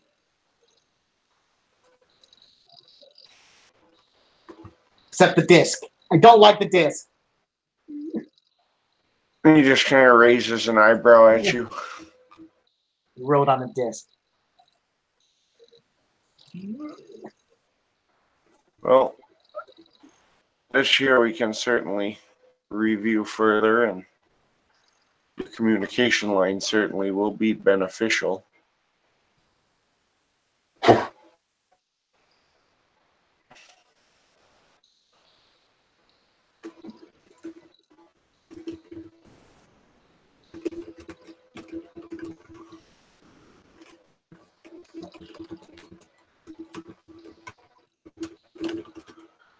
Yeah.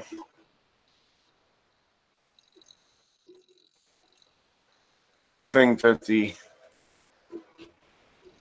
certainly the best thing to do will be, I can give you directions to the stable sept of the area where it's been mostly through refugees and some other shifters there. That will be very appreciated, High Speed Raya. Thank you.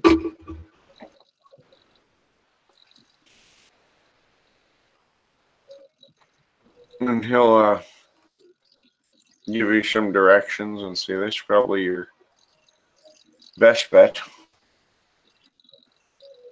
Oh, what did he say? What would be her best bet? He gives you directions and he says this will be your best bet, and I'll send a message ahead to let them know you're on your way. Good. Thank you, Raya. I would ask for Keenan when you get there. He's the most capable for direction and Keenan? for technology. Correct. Keenan. Keenan. Keenan. She nods. Keenan.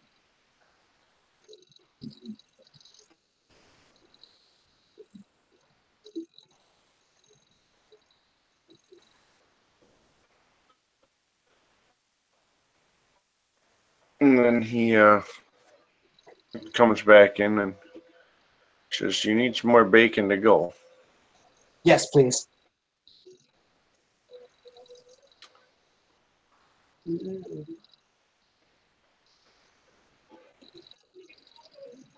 So he comes back with a bulk package and hands it to you. And says, this should hold you over. If there's anything else, let me know. Oh. She'll hold up her phone. Phone number?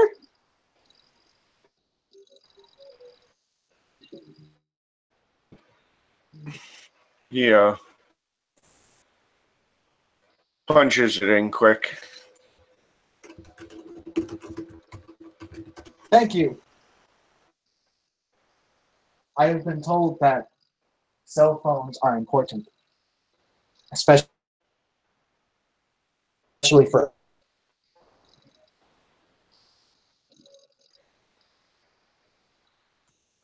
They certainly can be.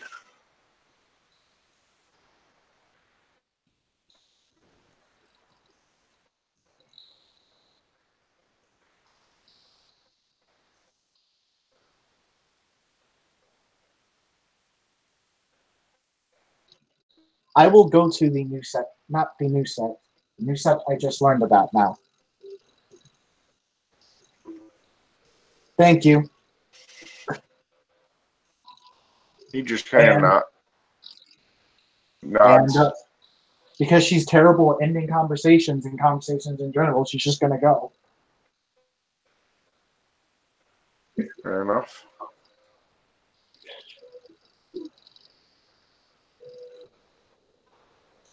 I'm sorry, this character's terrible at conversations, John. Fine with me.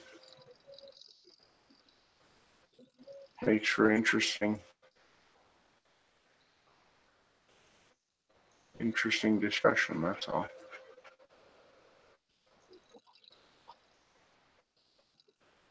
And he just kind of watches you leave.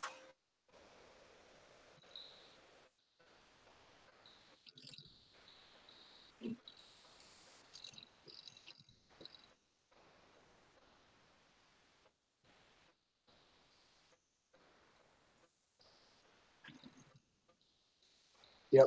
Do we want to end it here? Or do we want to end it on arriving to the set? I guess it's up to you if you want to have the conversation with Keenan there. Is Keenan an NPC or a PC? He is an NPC. I don't mind having it. All right. Well, and we will have you arrive, and it didn't take long.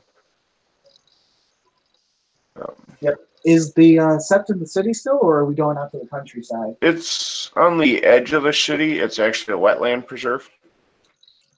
Oh, yeah. No. Once she's able to move someplace where she's properly hidden and she's finished off all that bacon, lupus time.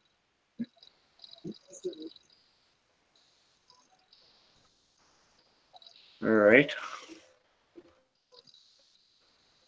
Well, that's certainly easy enough.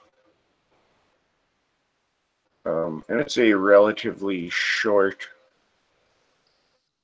trip. Yeah. Once she understands that she's at the bond.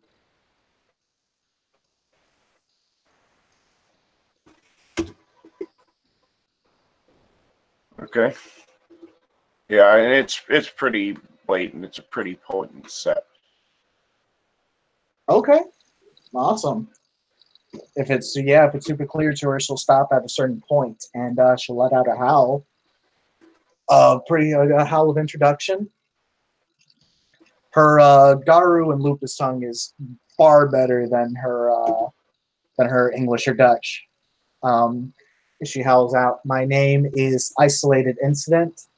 I am a Cleith Glasswalker Arun, born on 4 legs, and I am here to seek entry into your set."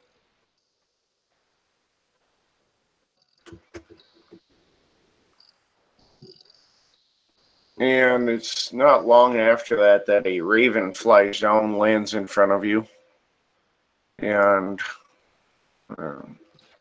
struts back and forth a little bit before he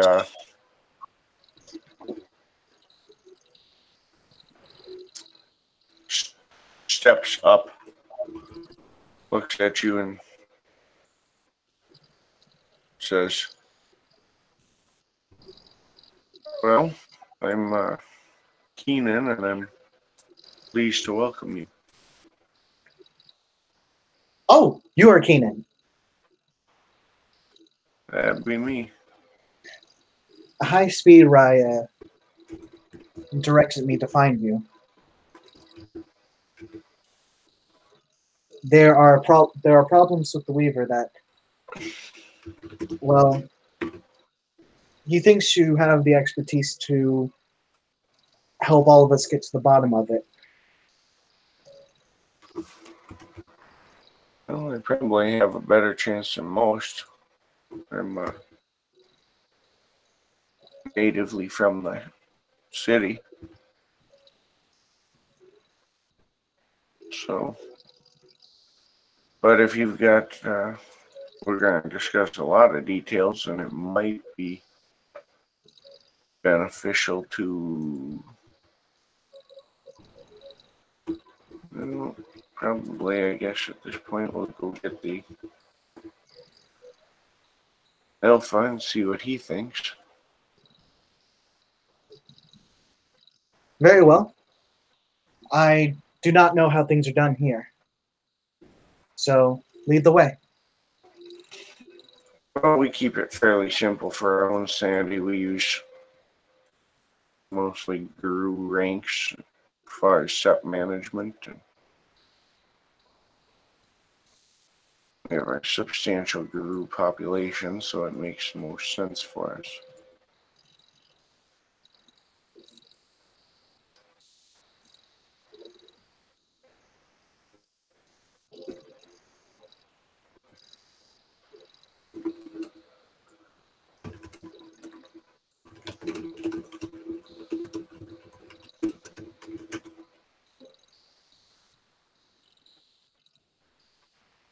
Yeah. Do we just want to time skip over to the Alpha? Yeah, so you will get relatively short walk, and he leads you up to a fairly tall, lean man who is clearly not native to the region. And he turns and looks at you and says, "Good evening. You must be another one of the new refugees." She'll tilt her head up and say, "I am Isolated Incident, a Lupus Glasswalker Arun, Cleoth ranked, and I do not know what a refugee is." He kind of smiles. Yeah, he's Tibetan, by the way, to give you context. I said not native to the area. And he says, "I am Yeshi. I am an elder crescent of the stargazers. And a refugee is someone who has come looking for a home because they are either in danger or alone and in need of support." Is that what I have been? Then yes, I am a refugee.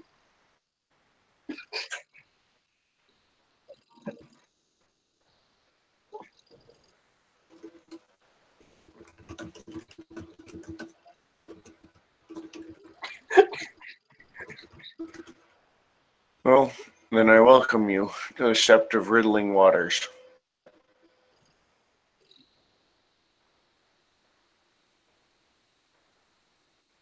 It's good to be here.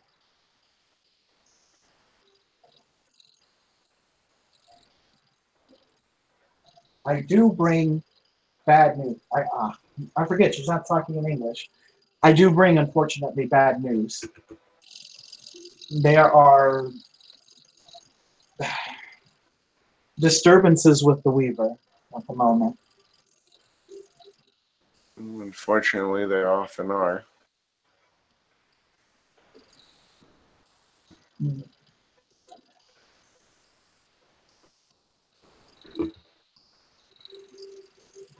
I was led to a place heavily entrenched in the Weaver. Myself and another Farah scouted out the place, and we took some of their equipment as well as piggybacked onto their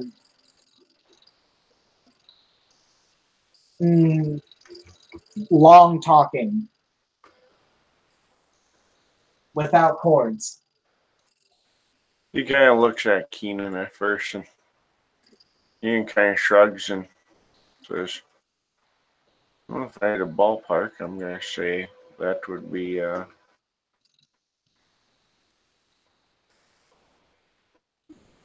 we're looking at some sort of cellular or wireless network."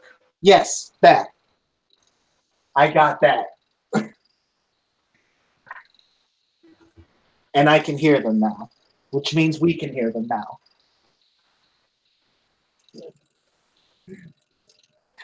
And yes, she kind of nods at that, and he says, "Well, that seems beneficial."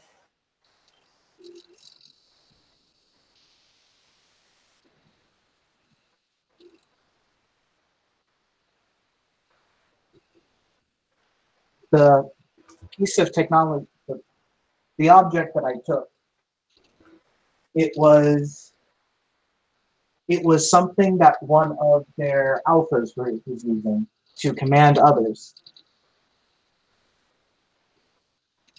I have heard that they are they servants or are they actually wizards, like in World of Warcraft? He kind of looks at Keenan, and Keenan says, Some sort of can stealer is what I gather from that. Either they are those or they are working for them.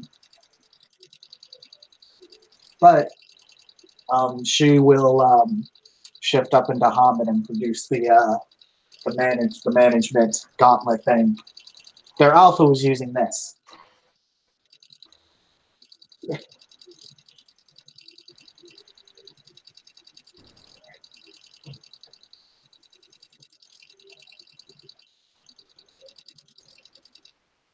And he will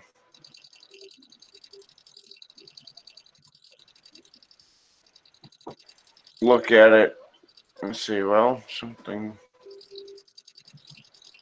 sort of interface tech, perhaps something to have high speed look at. He's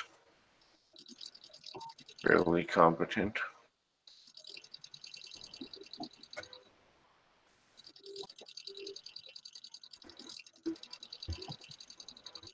This is certainly troubling if there's Weaver servants or worse, can stealers with the Weaver, which is what I gather the gist of what you are saying is.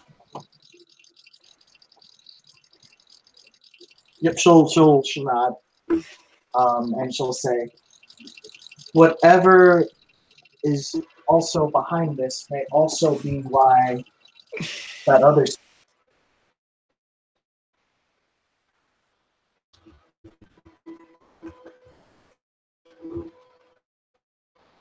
Tim, you cut out on me.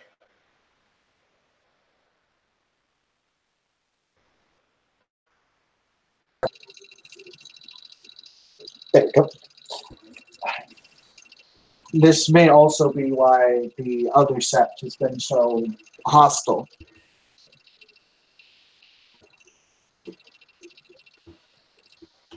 They've, as far as I can see, they've carried out an attack on I believe is a group of Garu and kinfolk in one of the cyber cafes in the city.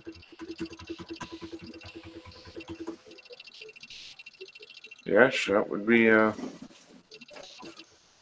true.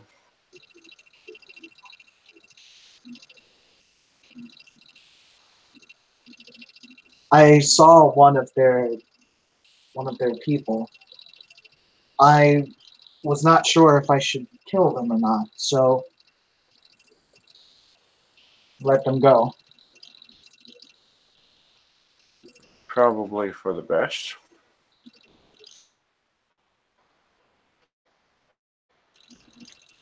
I did tell her that if she tried to attack me, I would kill her. He kind of looks at you and says, well, that seems remarkably reasonable. I try.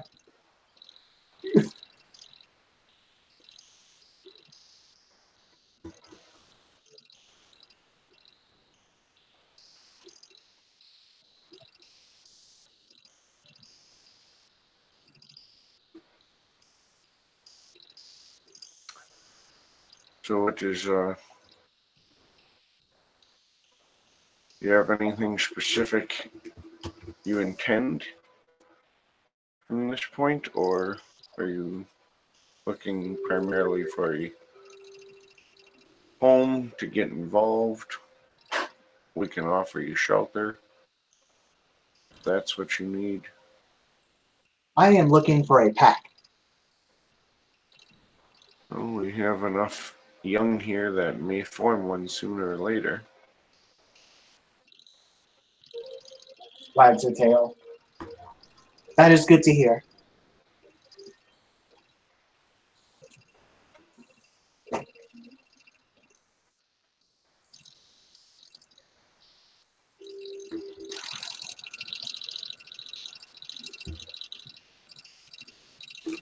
Well then, if you have nothing further, you're welcome to explore the sept. There are plenty who will welcome you here. We have food aplenty and plenty of places to make dens. either wolf or homid variety.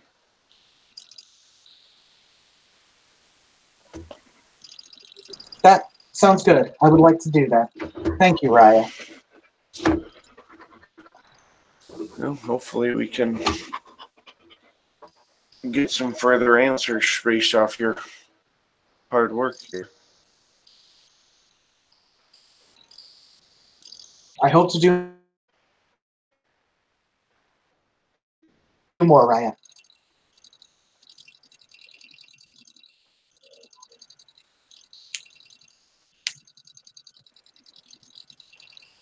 All right, Tom, if there's nothing else you want to do, I'll assume at that point you go look for a place to settle in. Yep.